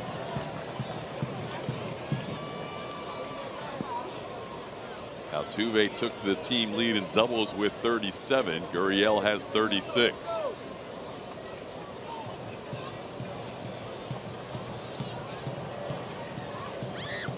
On the ground towards Chapman. He'll go to second for 1. The return throw in time for the double play. Gurriel grounds into a double play with the bases loaded to end the 7th. 7th inning stretch time and still 7-3.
3. Astros lead it, and we've talked a lot about how much energy this team has right now, feeling re-energized in ways, but they have still played in a lot of games up until this point. It is September, and sometimes these guys need a break mentally and physically, and we've seen Jose Altuve get a couple of days off throughout the season, and he's really come back strong when he does have that day off, just like he did tonight with a couple of extra base hits for him. And this time around, he actually liked the idea of having the day off. He knows how important it is to be fresh and to feel good the last couple of weeks of the season. They want to finish strong. That way it can continue into the postseason. But for Altuve, hates missing games, hates not playing, obviously, but is continuing to get smarter as a player and knowing when he just needs a break. Guys. All right, Julia. Yeah, it's great to see him come back strong like he has. And you rarely see him go 0 for 12 at any point of the season. 3 straight games without a hit before tonight's home run and a double night, as Bruce Maxwell facing Mike Fiers to lead off the bottom half of the 7th inning in a 7-3 game. Fiers pitched the 6th, allowed a leadoff hit, then a line drive double play got him out of that. Now facing the 7, 8, 9 hitters, or at least to start the inning, the 7, 8, 9 hitters, because Luke Gregerson is warming up, and it's 2-0 to Bruce Maxwell. Interesting to see Mike Fiers come out of the bullpen, just starting the inning out of the stretch. Deciding to become a full reliever. So he misses there. It's 3-0. Different look for Fiers, as we mentioned last inning. Clean shaven. Not going with the high stirrups anymore. Now working exclusively out of the stretch. Changing everything. There's a pitch on the corner. It's 3-1.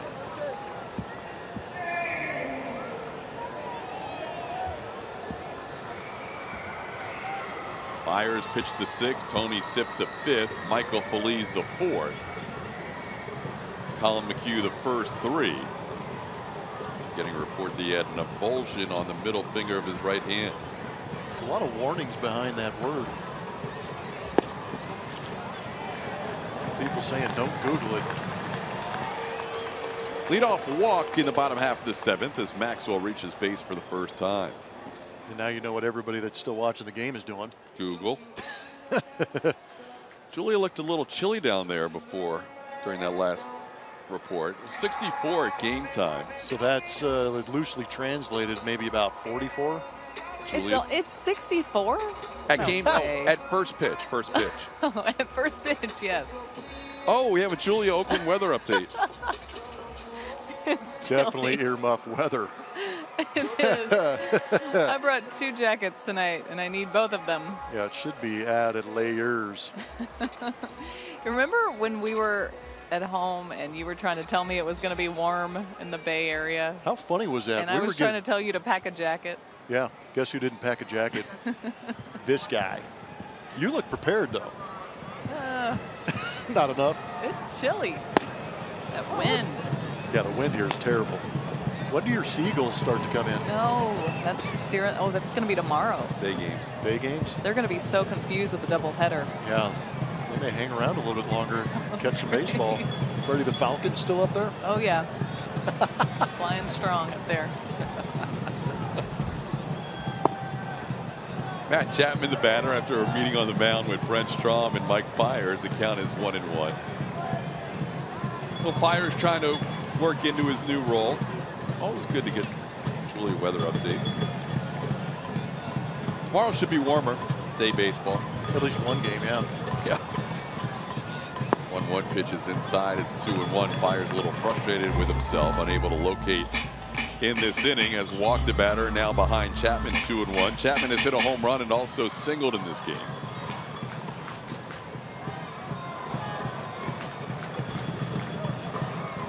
Fiers with 149 and 2/3 innings pitched. Nobody on the Astros has pitched 150 innings for this team this year. Verlander's well over that mark. All but 6 innings coming with the Tigers. Fiers back with a 2-2 count.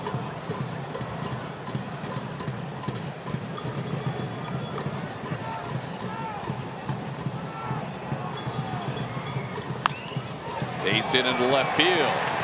A walk and a single to left, and the A's have 2 runners aboard with nobody out in the 7th.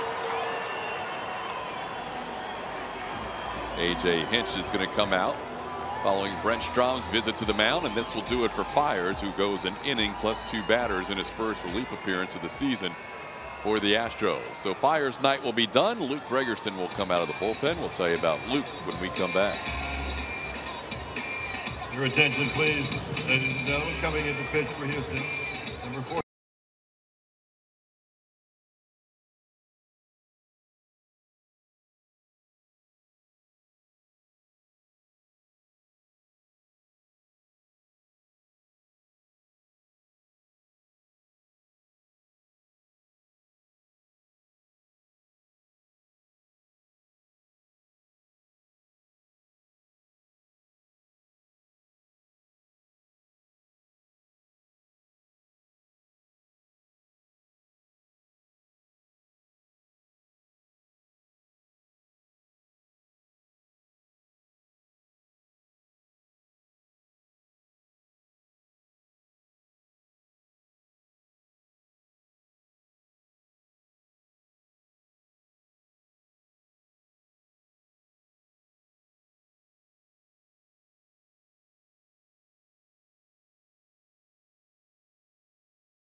$10,000 fans in attendance will receive a Houston Strong t-shirt presented by HEB. For more information and to purchase tickets, visit astros.com/promotions. Astros will be heading home after the game Thursday in Anaheim for a 9-game homestand to wrap up the home schedule as Luke Gregerson takes over as the new pitcher in the 7th with 2 on and nobody out. Making that 58th appearance, pitching well of late. 63 punch outs in those 53 2/3 innings pitched. Pitching well against one of his former teams here in Oakland. He will try and strand a couple of inherited runners left on by Mike Fiers as he faces the number 9 hitter Boog Powell.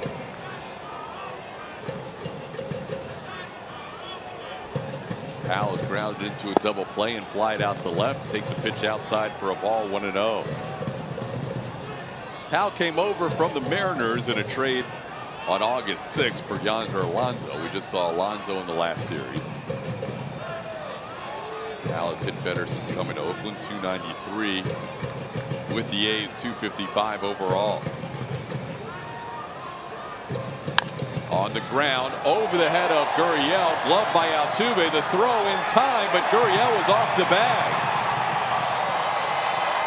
Gregerson was covering. Gurriel went back to the bag. Altuve's throw was caught by Yuli, but Yuli missed the bag, says DJ Rayburn, so now the bases are loaded. There's a lot going on down there at first base. Yuli with the initial attempt, and Luke Gregerson with the proper PFPs sprinting over. AJ opting not to take another look at this. So now all of a sudden the tying run at home plate. There's got to be a little communication. Altuve, understanding he's got a couple of guys over there, had to get rid of it and make the throw, but there's got to be communication between Luke Gregerson and Yuli Gurriel.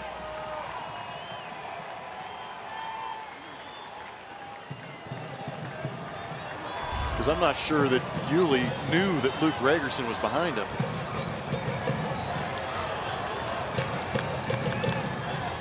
Luke will work out of the windup with the bases loaded and misses to Simeon, 1-0.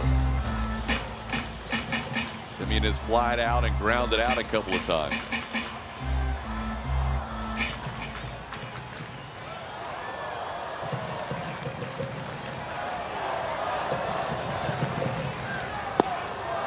Slider for a strike. It's 1-1. Maxwell on third, Chapman on second, Powell on first.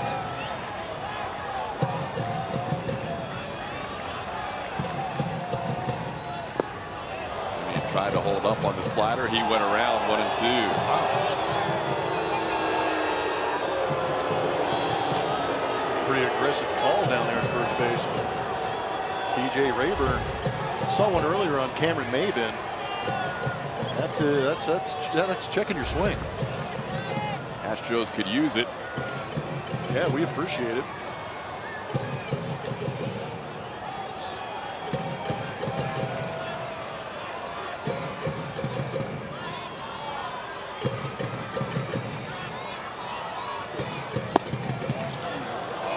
Outside, 2 and 2.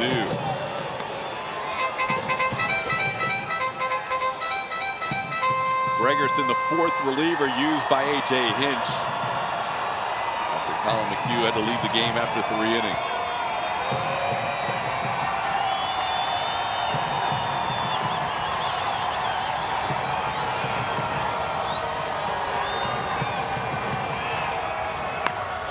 Ball's hit deep to left field, and this game is tied. Grand slam, second of the season for Marcus Semien. And the A's have scored 4 runs to tie it at 7.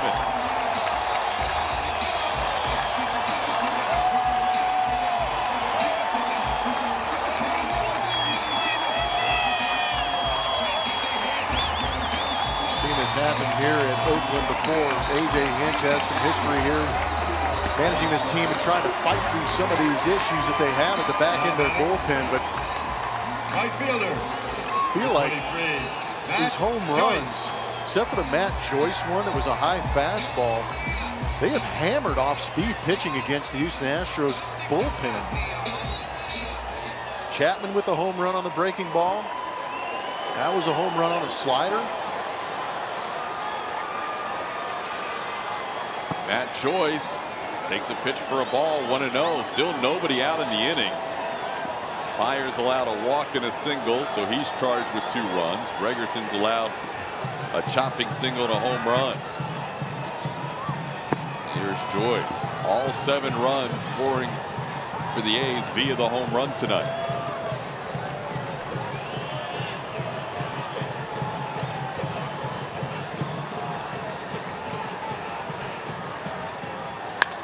That ball's hit well to right field. Springer back, leaping, and he makes the catch and tumbles on the warning track. George Springer robs Matt Joyce on a great catch in right.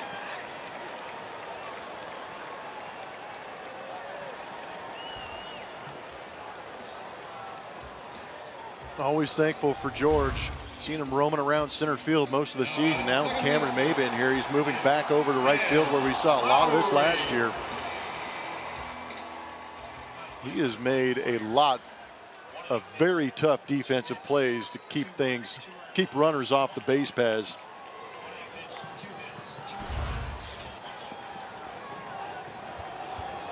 So finally an out in the inning, and it took a great catch by Springer. Here's Jed Lowry. Lowry swings and misses. Brand new ball game. Astros have led 2-0. A's tied it at 2. Astros led 5-3, then 7-3. Now the A's have tied it at 7.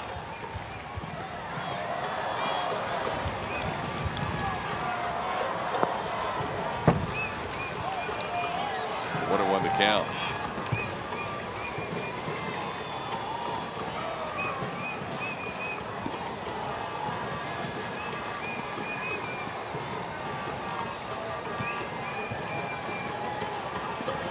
Marcus Semien has 6 home runs this year. 2 of them are grand slams. They went against the Giants on the final game of July. This ball into center field, falling. Maybin is there, and he makes a sliding catch. Nice play by the Astros center fielder, following up a great catch by Springer in right. Now batting, left fielder. 2 outs, nobody on. Can plays a pretty deep center field. Comes charging in. Nicely done. It's nice to have that defensive support out there in the outfield.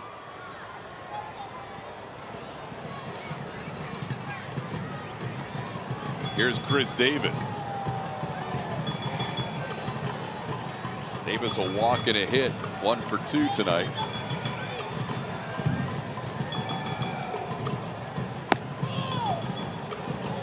Pitch up high for a ball. 1-0.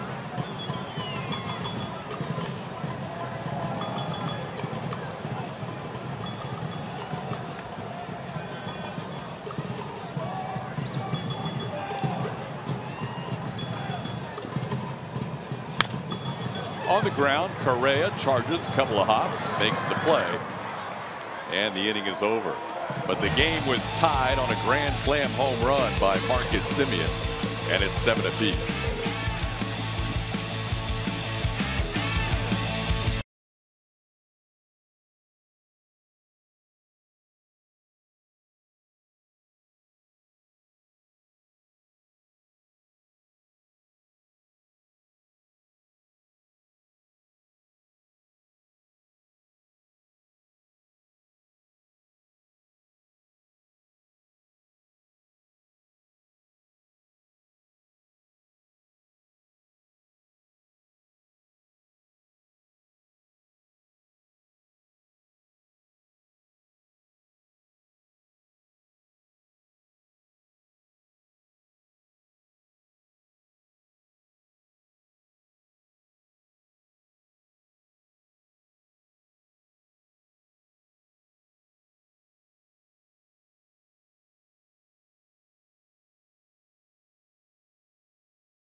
Up 7-7 between the Astros and Athletics, and we've got some league leaders. They're presented to you by Houston Methodist. The Houston Astros, highest slugging percentage on the road. They have put up some great numbers on these road trips wearing that gray uniform.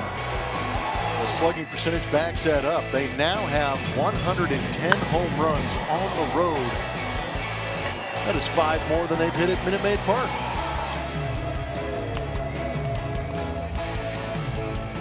Still need some more offense in this one. 7 is not enough tonight, as they are tied at 7 as we head to the 8th inning. New pitcher on for the A's. Their second out of the bullpen is the left-hander Daniel Coulombe. He'll face Marwin Gonzalez, Carlos Beltran, and Brian McCann in the 8th. Fastball, curveball, slider from Coulombe.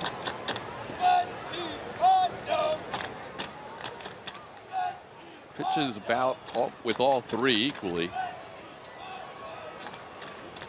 That's a high ground ball percentage when he's going well. Marwin batting right-handed for the first time tonight, looking for his first hit. He is flied out deep to center, flied out to left, and struck out. Coulombe's gotten roughed up of late. 6.14 ERA. 277 opponent batting average over his last 32 games. He was really good at the beginning of the season, April, May. Really until about late June. He had a sub-2 ERA. He's ahead of Gonzalez 0-2.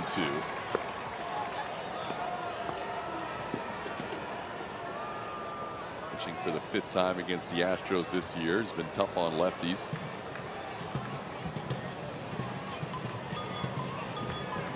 Interesting portion of the lineup for A.J. Hinch, having a couple of switch hitters back-to-back, and Marwin and Carlos, who don't swing the bat particularly well from the right side, just because they haven't had as many ABs as they normally do left-handed. Marwin has actually swung the bat pretty well of late with a couple of base hits going the other way right-handed. And then you back those two guys up with the left-handed hitting McCann. That explains why Daniel Coulombe is in there right now. If you're the opposing manager, that's the segment you want your lefty. Yep. Because Marwin and Carlos do not have the numbers, as you said, and then McCann. So in essence, you've got advantage lefty for 3 straight hitters. Bob Melvin going to Coulombe here. He does have bullpen action going. Marwin on the ground, foul. Astros had a 7-3 lead go away on the grand slam by Marcus Semien. A's have a solo home run, a 2-run home run, and a grand slam tonight. Astros have 3 2-run homers. 2 of the runs charged to Gregerson, 2 charged to Fiers last inning. In the dirt, Marwin, after getting down to the count 0-2, now has the count even at 2 apiece.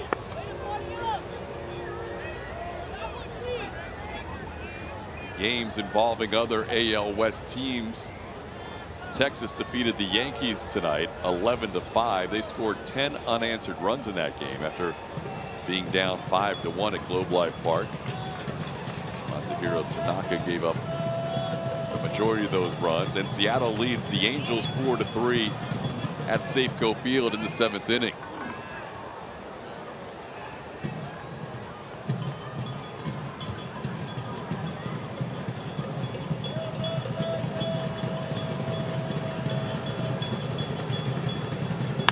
On the ground, right side, Lowry, a diving stop, gets up and gets Gonzalez barely on a close play as Lowry makes a great diving play for the first out of the 8th.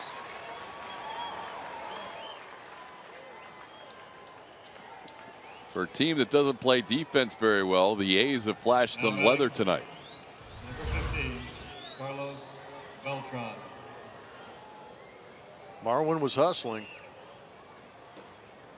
just before he gets that foot on the bag. But again, trying to go the other way, not giving in the AB, forcing the defense to make plays to keep him off the base paths. That is as close as it gets.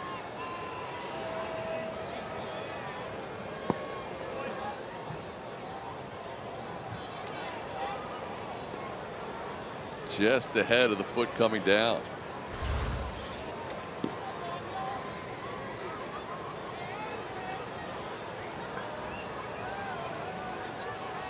Carlos Beltran, the batter. Chops the foul, counts 1-1. Carlos was retired on a great play by Marcus Semien. He's also struck out and grounded out. He also gets a chance to bat right-handed for the first time.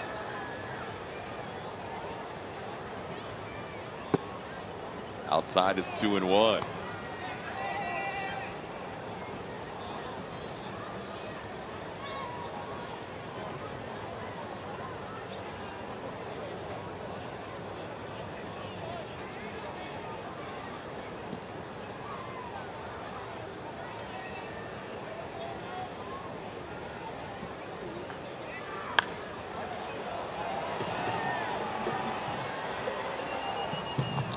Foul ball not far from Julia. The count's 2-2. 7 runs, 8 hits for the Astros. 7 runs, 10 hits for the A's. We play in the 8th in a game that's seen a lot of extra base hits, a lot of high exit velocity hits, and a lot of runs scored. Even some of the outs have been allowed tonight. George Springer, great catch to rob Matt Joyce last inning. One on the ground towards short. Semien on a couple of hops. Gets Beltran for out number 2.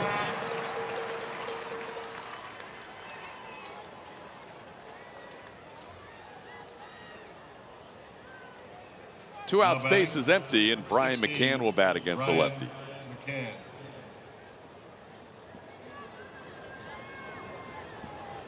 McCann has singled, walked, and flied out to right.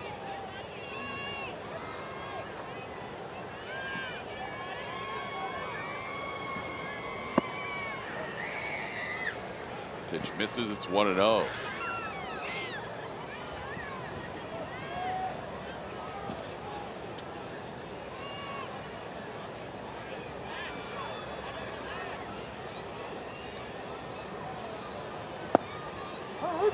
That catches a piece of the corner. It's 1 ball and 1 strike.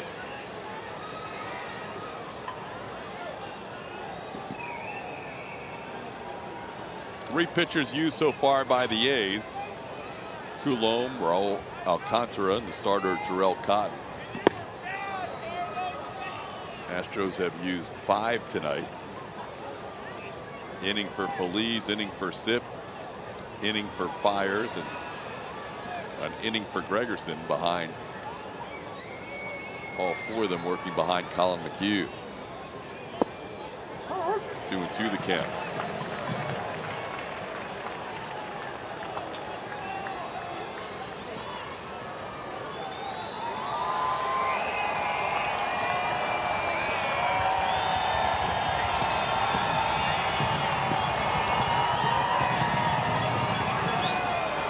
Up, the count's full. In the middle of that 4-run inning, there was a ground ball on the right side that Altuve gloved. Both Gregerson and Gurriel were at the bag covering. A little better communication. They may have recorded the out. Gurriel caught the ball. He was not on the bag. That allowed the bases to be loaded before the grand slam by Simeon. Ball got loose in the outfield. No one noticed. Matt Joyce was trying to get the umpire's attention. Finally, they will track one down. So there was a ball for at least 1 pitch that was in play in the outfield.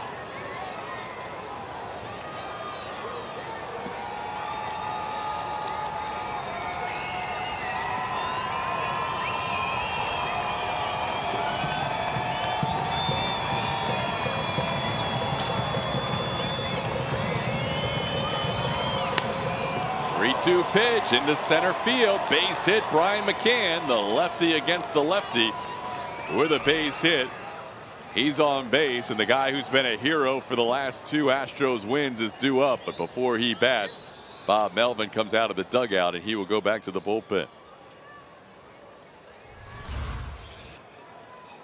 Good piece of hitting going the other way. Brian McCann, that's what has made him good throughout the course of this season, is staying on the baseball. So Coulombe out.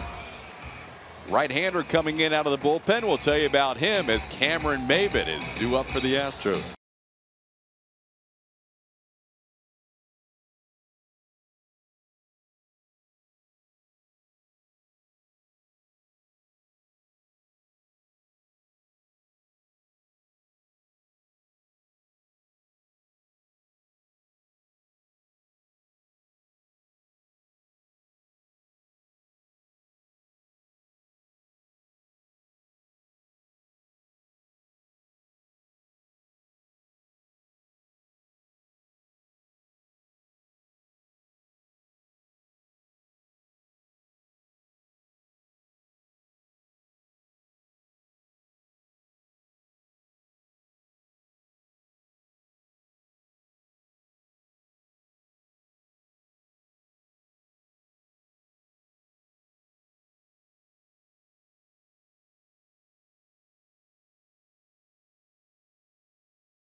That comes on as a pinch runner for Brian McCann with 2 outs.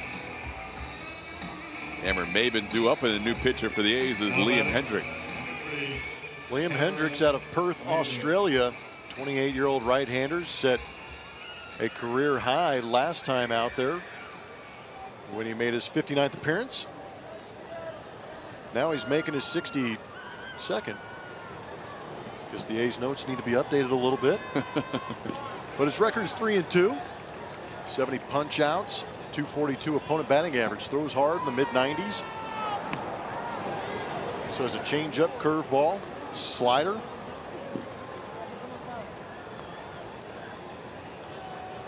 Well, Cameron Maybin has been a hero in 2 games so far. The last 2 victories for the Astros. Maybin hit a 2-run home run in the 9th in a 5-3 win Wednesday. Hit a 2-run home run in the 7th in a 3-1 win Tuesday. Now he bats in the 8th with an opportunity to hit a 2-run home run. Astros and A's tied at 7. Hendricks paying close attention to Jake Marisnick on first. Jake has had a chance to pinch run the last couple of games. Pinch ran for Carlos Beltran on Wednesday. Pinch running for Brian McCann tonight. Hendricks has allowed 7 home runs this year out of the bullpen.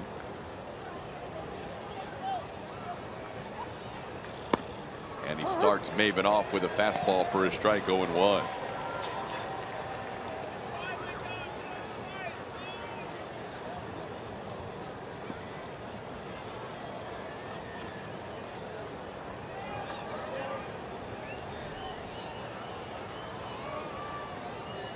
On the move is Marisnick, and it's fouled back. Jake had a great jump. Maybin had a pitch to hit, and he fouls one off the catcher, Bruce Maxwell. It's 0-2.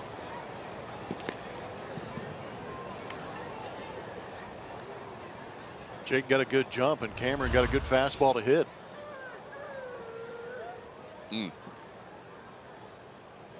Rattled that cage.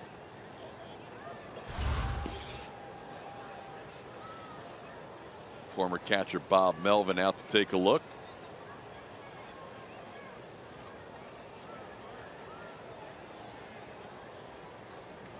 Maxwell says he's okay. 0-2 the count on Maybin. Joe Musgrove has been warming up for the Astros. He will pitch the bottom half of this inning.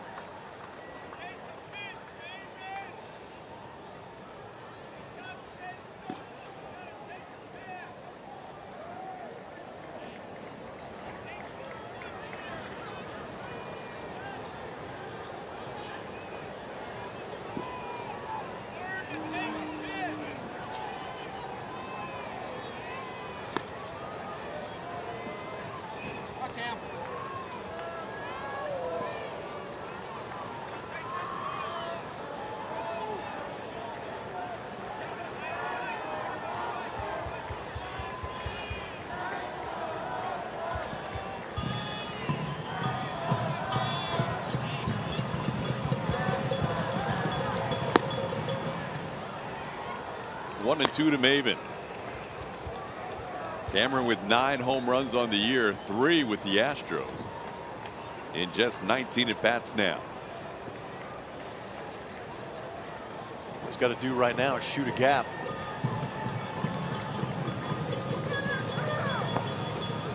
Two and 2. If he can get a baseball to the wall, especially out there in left field, you know, with Jake's speed at first base, they're going to force the issue. Playing deep, try and cut that ball off before it does get to the wall. But anything in that left center field to left field, they are going to try and take full advantage of Chris Davis's arm. There goes Jake. Pitches up high. Maxwell's throw not in time. Head first slide by Marisnick. And Jake has himself a stolen base. He's now in scoring position with 2 outs.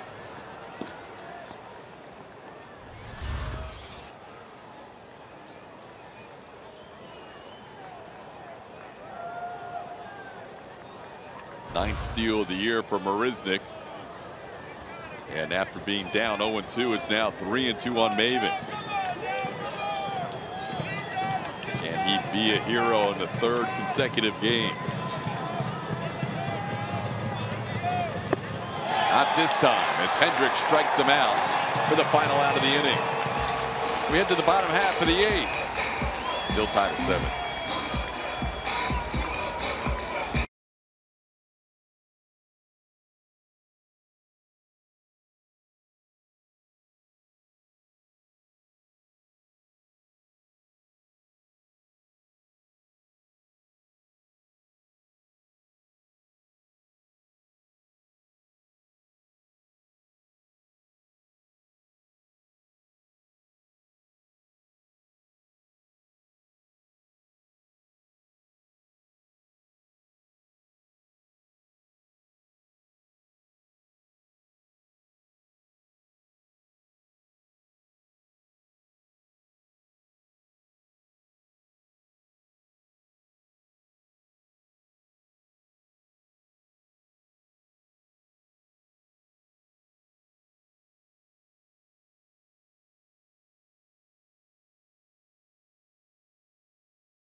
spotlight falls on Darryl Kyle, September 8th of 1993. There's a no-hitter against the New York Mets. Great fastball in the low to mid-90s, but it was that power breaking ball with that true 12-6 movement. Created a lot of outs. He got 9 punch-outs. He actually gave up a run in this game. It was unearned. Only walked 1.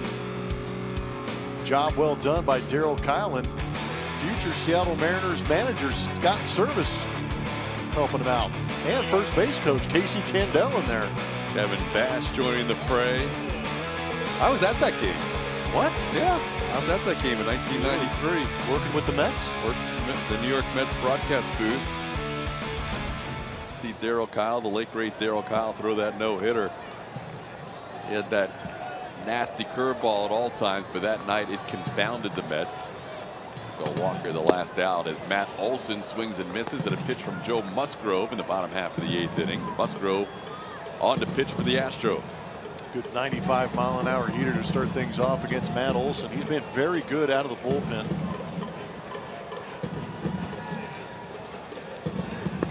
Musgrove has that take command attitude out of the pen, where he comes in there and he is firing strikes and not leaving anything behind. He is able to throw that fastball. We have seen the miles per hour ramp up since he's come out of the bullpen. Ahead of Olson, 0-2. Olson hits it hard, but Altuve's back there in this shift and makes the play from deep second base for the first out. Julia? I caught up with Joe today talking about the transition to the bullpen. We've talked a little bit about what's working for him in these shorter outings. But today I was asking him, just to get yourself ready, how different is that? And he said that's been the toughest part is knowing how to get hot and when to get hot. And if you're in these bigger spots that you're coming in for, you expect the guy on the mound to get out of it, but sometimes they don't. And that's been the biggest challenge for him. You can ask around, you can ask veterans, but everybody's body's different, so it's a lot of trial and error for him. But he's got the right attitude about it, guys. He was really enjoying it down there. He loves the new challenge. He loves trying to figure all this out, and he loves the adrenaline rush, is what you hear from a lot of relievers that come in big spots. And he's definitely been coming in some high leverage situations here lately. Yeah, and he throws that strike 1. It's a beautiful thing. You just drop that breaking ball over for the first strike. And he's a guy who's normally around the zone, and then back-to-back nasty hooks on Ryan Healy. He's ahead 0-2. Joe is a guy, if he stayed in that rotation, he was either going to get sent down, not even be a thought for the playoff roster, but now he's pitched himself into, like Julia said, high leverage situations, and now he's a key component for AJ out of that bullpen. AJ has loved using him late in games. This ball slicing away from Springer on an 0-2 pitch, and it's a fair ball. Healy going to head to second. Springer's throw is not going to be in time. Healy with his 3rd hit of the game, a double with 1 out in the bottom half of the 8th inning. He just kind of poked that one out there.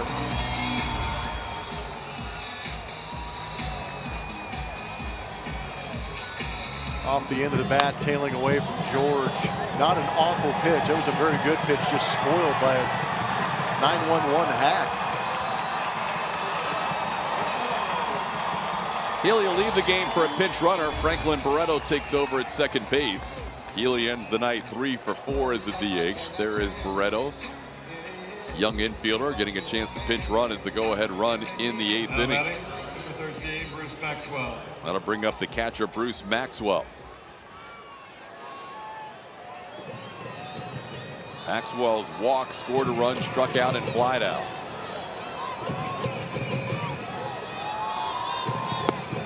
Maxwell walked to start the 4-run 7th inning.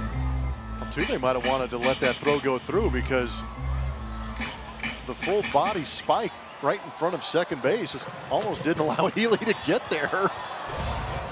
He avoided a face plant just because his arm got in the way. That was not a pretty slide. 1-1 to count. Yeah, far from textbook. Maybe that's why Bob Melvin got the pinch runner.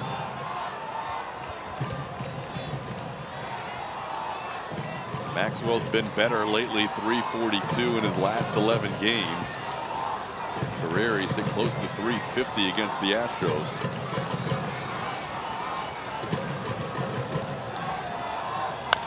on the ground. A couple of hops. Gurriel wanted Musgrove, and he's now going to take it himself.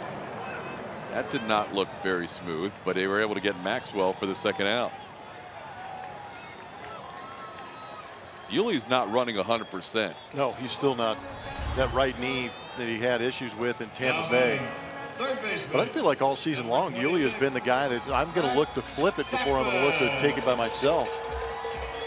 And he's a little gingerly on that right knee. Yeah, especially now with the knee barking, he's looking to flip it more than he would if he was 100% healthy.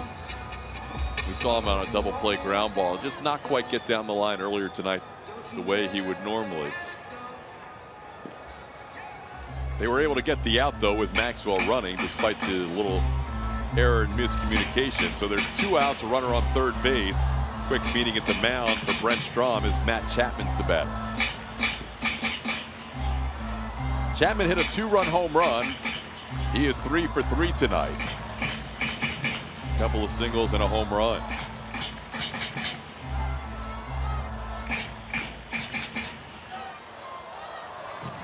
Astros have the top of their order due up in the 9th if Musgrove can work through the 8th and keep this game tied.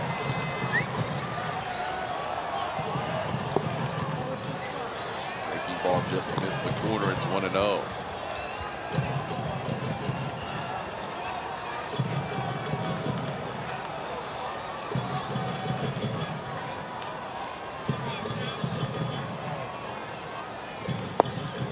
That's a strike, 1-1.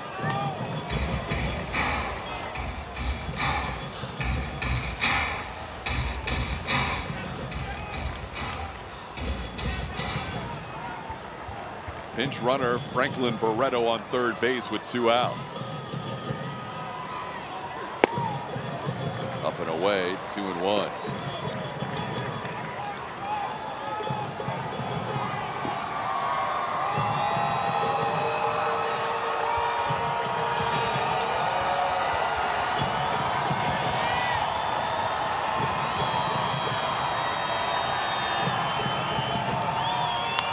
Back towards the mound.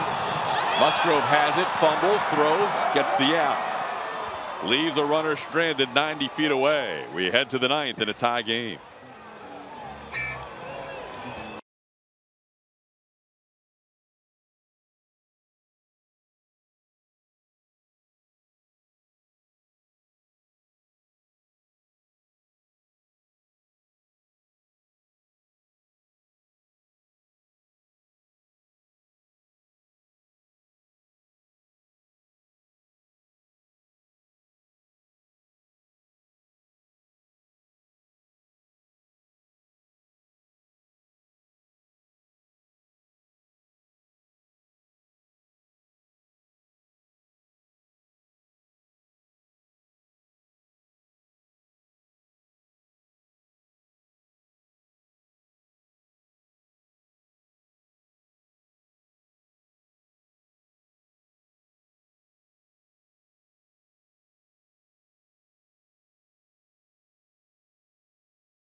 Results of tonight's Chevy Stroh poll. Thanks for voting. Thanks for following at ATT Sportsnet SW. How important is it for the Astros to finish with the American League's best record? You say very important. 73%.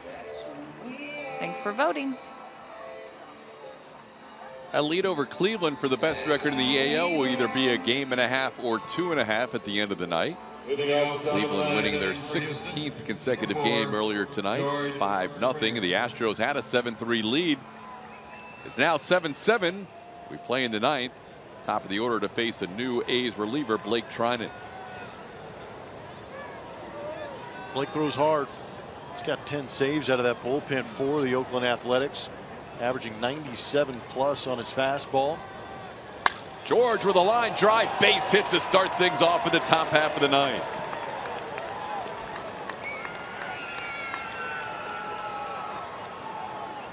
Right guy to get things started for the Astros. Trinan came over in that trade deadline deal with the Washington Nationals. Now batting, Sean Doolittle and Ryan Madsen heading to the National League. Altuve. He has taken the loss in each of his last 2 outings. Numbers on the season: 62 punch outs and 65 1/3.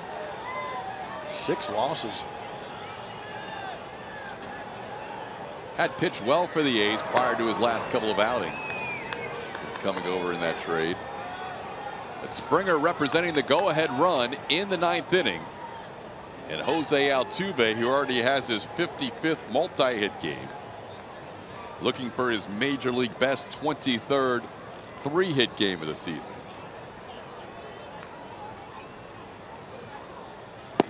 Takes one outside for a ball, 1-0.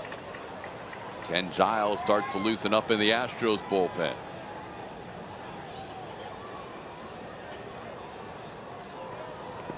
Musgrove pitched the 8th. Giles hoping they'd be in a save situation in the 9th.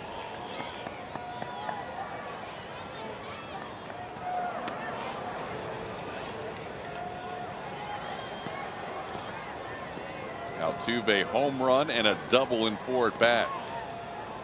Up to 185 hits on the season.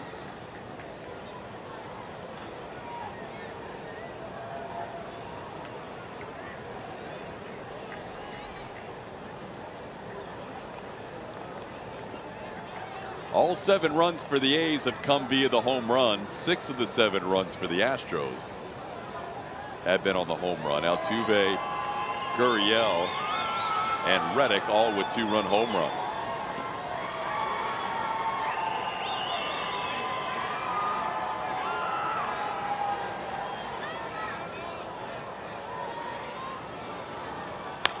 Altuve pops it up. Playable. Olsen, the first baseman, in foul territory, puts it away for the first out of the 9th.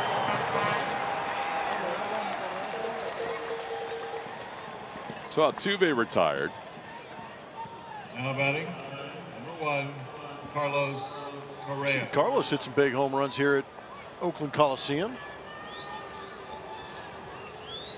Baseball hard earlier. Just had no luck as it ricocheted off Terrell Cotton to the 3rd baseman. Carlos 3 for 21 since coming back from the DL. All 3 of those hits have been singles. This will be a good time for his first extra base hit since the injury.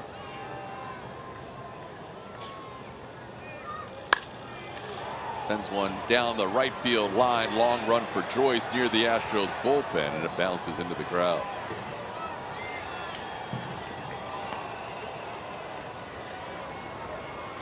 Correa batted with 2nd and 3rd and nobody out in the 7th.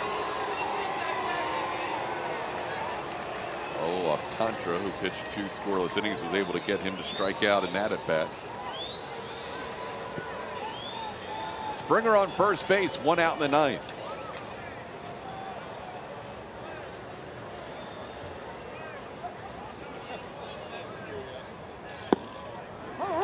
Carlos down to the count, 0-2.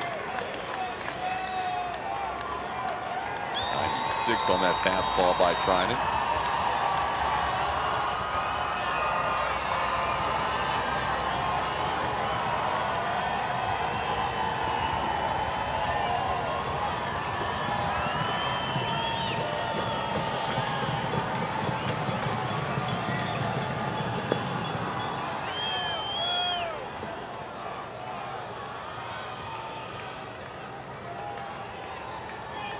Everything is firm from Trinan.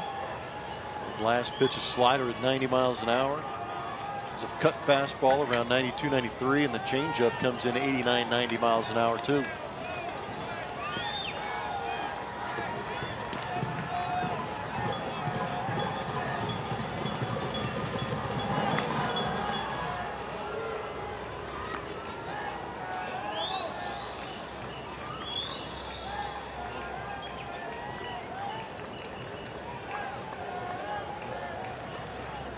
Carlos, when he went on the DL prior to missing those 42 games, led the team in RBIs.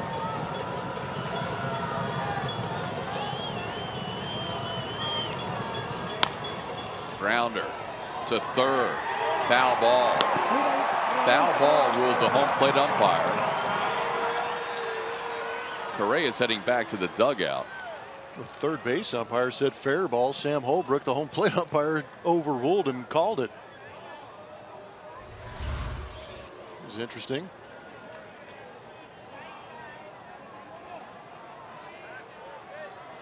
Not sure where that could be fair. The entire body of Chapman in foul territory when he caught that ball.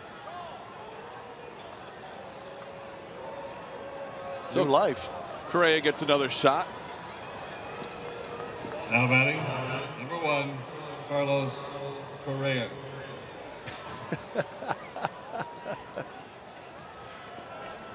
Dick Callahan, the PA announcer here at Oakland Coliseum, re-announcing Carlos Correa and his at-bat. He did. Josh Reddick, who probably knows him fairly well, looked up and shook his head like, what are you doing? Swing and a miss. Correa now goes down swinging. That's out number 2.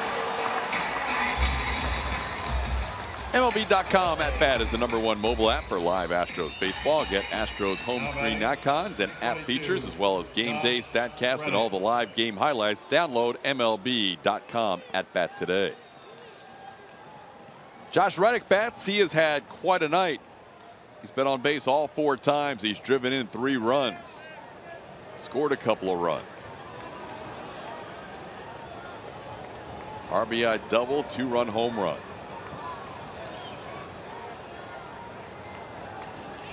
Reddick rips one down the line and right. Around second is Springer, heading to third. Joyce digging it out of the corner. Springer being waved home. Lowry's throw, not in time. Astros take the lead 8-7. Reddick gets to third with his 4th RBI of the night.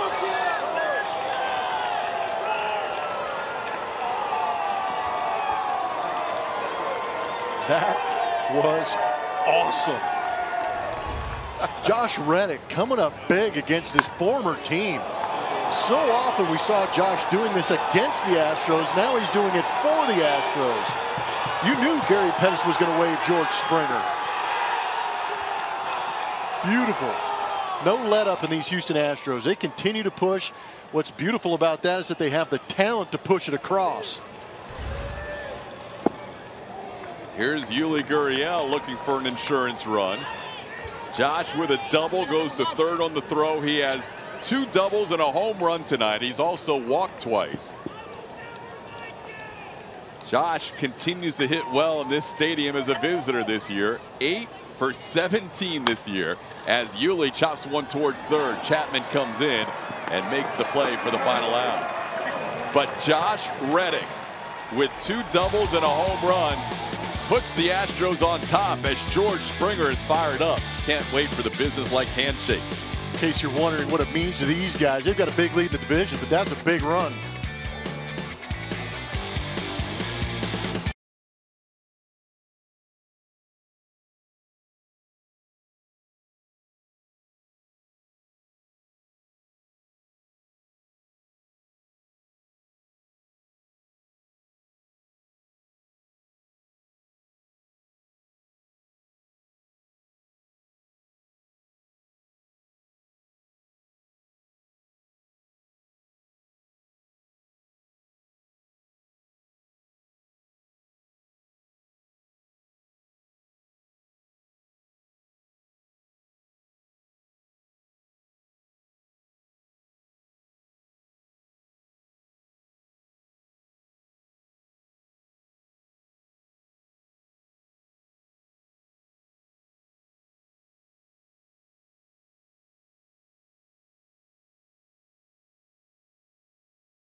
TNT Sportsnet is presented by Southwest. Yes to low fares with nothing to hide. That's transparency.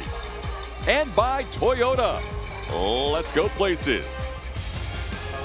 Past the midnight hour, back in H-Town and surrounding areas, as we have an 8-7 game heading to the bottom half of the 9th inning. Alex Bregman takes over at third base. That moves Marwin Gonzalez from third to first. Yuli Gurriel out of the game. And the new pitcher on for the 9th is Ken Giles. Ken Giles has been excellent for the Houston Astros. 29 saves, whip under 1, 75 punch-outs, and 54 2/3 innings pitched. And it's been the fastball command and that slider that have been very effective for Ken Giles here recently. Facing Boog Powell, number 9 hitter, then the top of the order for the A's in a 1-run game in the bottom half of the 9th. Astros have led this game 2-0, 5-2, 7-3, and now 8-7. Powell fouls one away, and it's 0-2. Josh Reddick, the former A, doing serious damage to Oakland tonight. A 4 RBI game, including being on base all 5 times.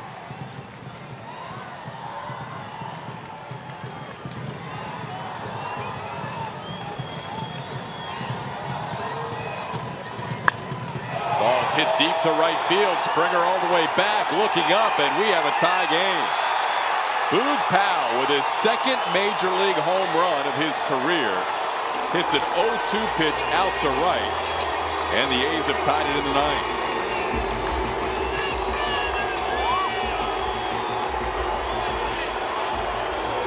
This stadium just lends itself to disappointment, it seems, for the bullpen for the Houston Astros over the years.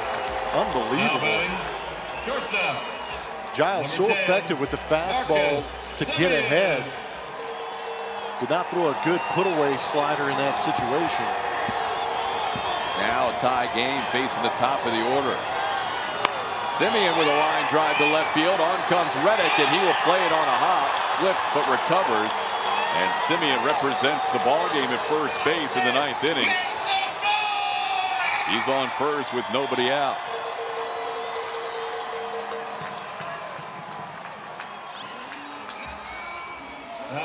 Giles, who could not look any sharper in his 2 outings in Seattle, striking out all 6 he faced in those 2 saves, has allowed a home run on an 0-2 slider and now a base hit to Simeon. Here's Matt Joyce.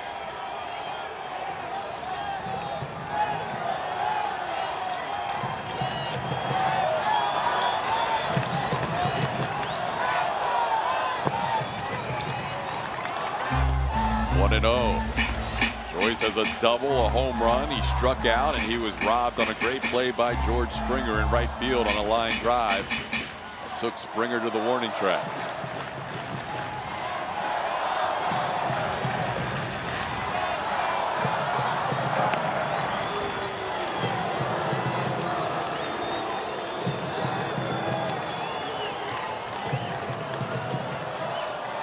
A's have kept battling back in this game, and all 8 runs have scored via the home run.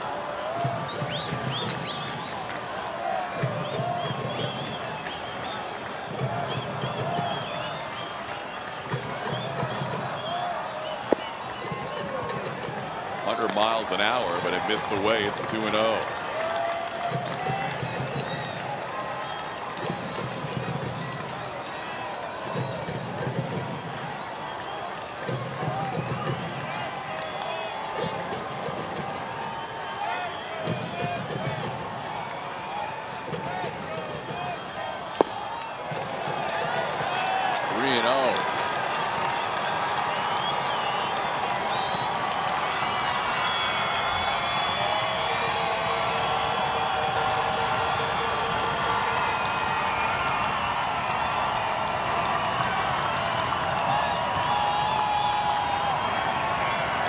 Bullpen has been so good in August and into the first week of September, but tonight the A's have come from behind a couple of times against the bullpen. There goes the runner. 3-0 pitch is ball 4. 2 runners on, nobody out in the bottom half of the 9th inning in a tie game.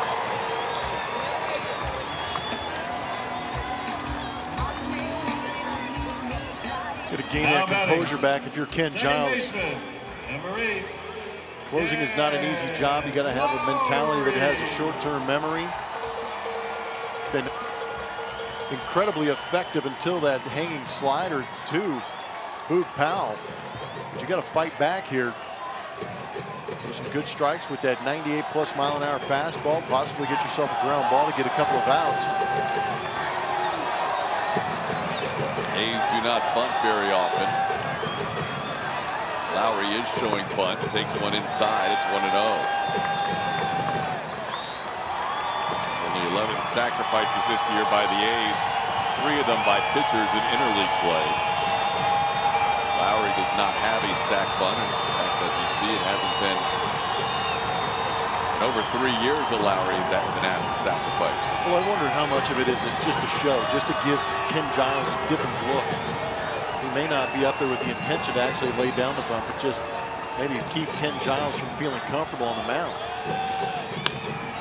Into center field, Maben coming on. It's going to fall for a hit. Simeon around third is going to score, and this game is over. The A's win it 9-8. Their first lead of the night comes in the bottom half of the 9th inning as Jed Lowry walks it off with an RBI single.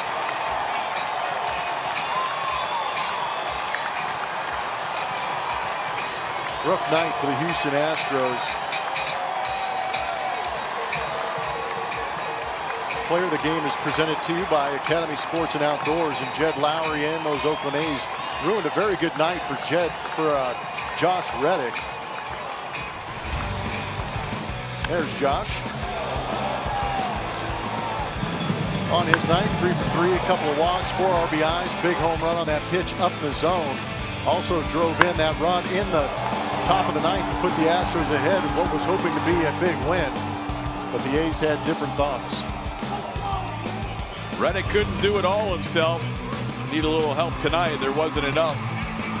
As the A's win this game and snap an Astros 10-game winning streak at the Oakland Coliseum with a 9-8 walk-off win in the bottom half of the 9th. Well, more including our post-game show after this.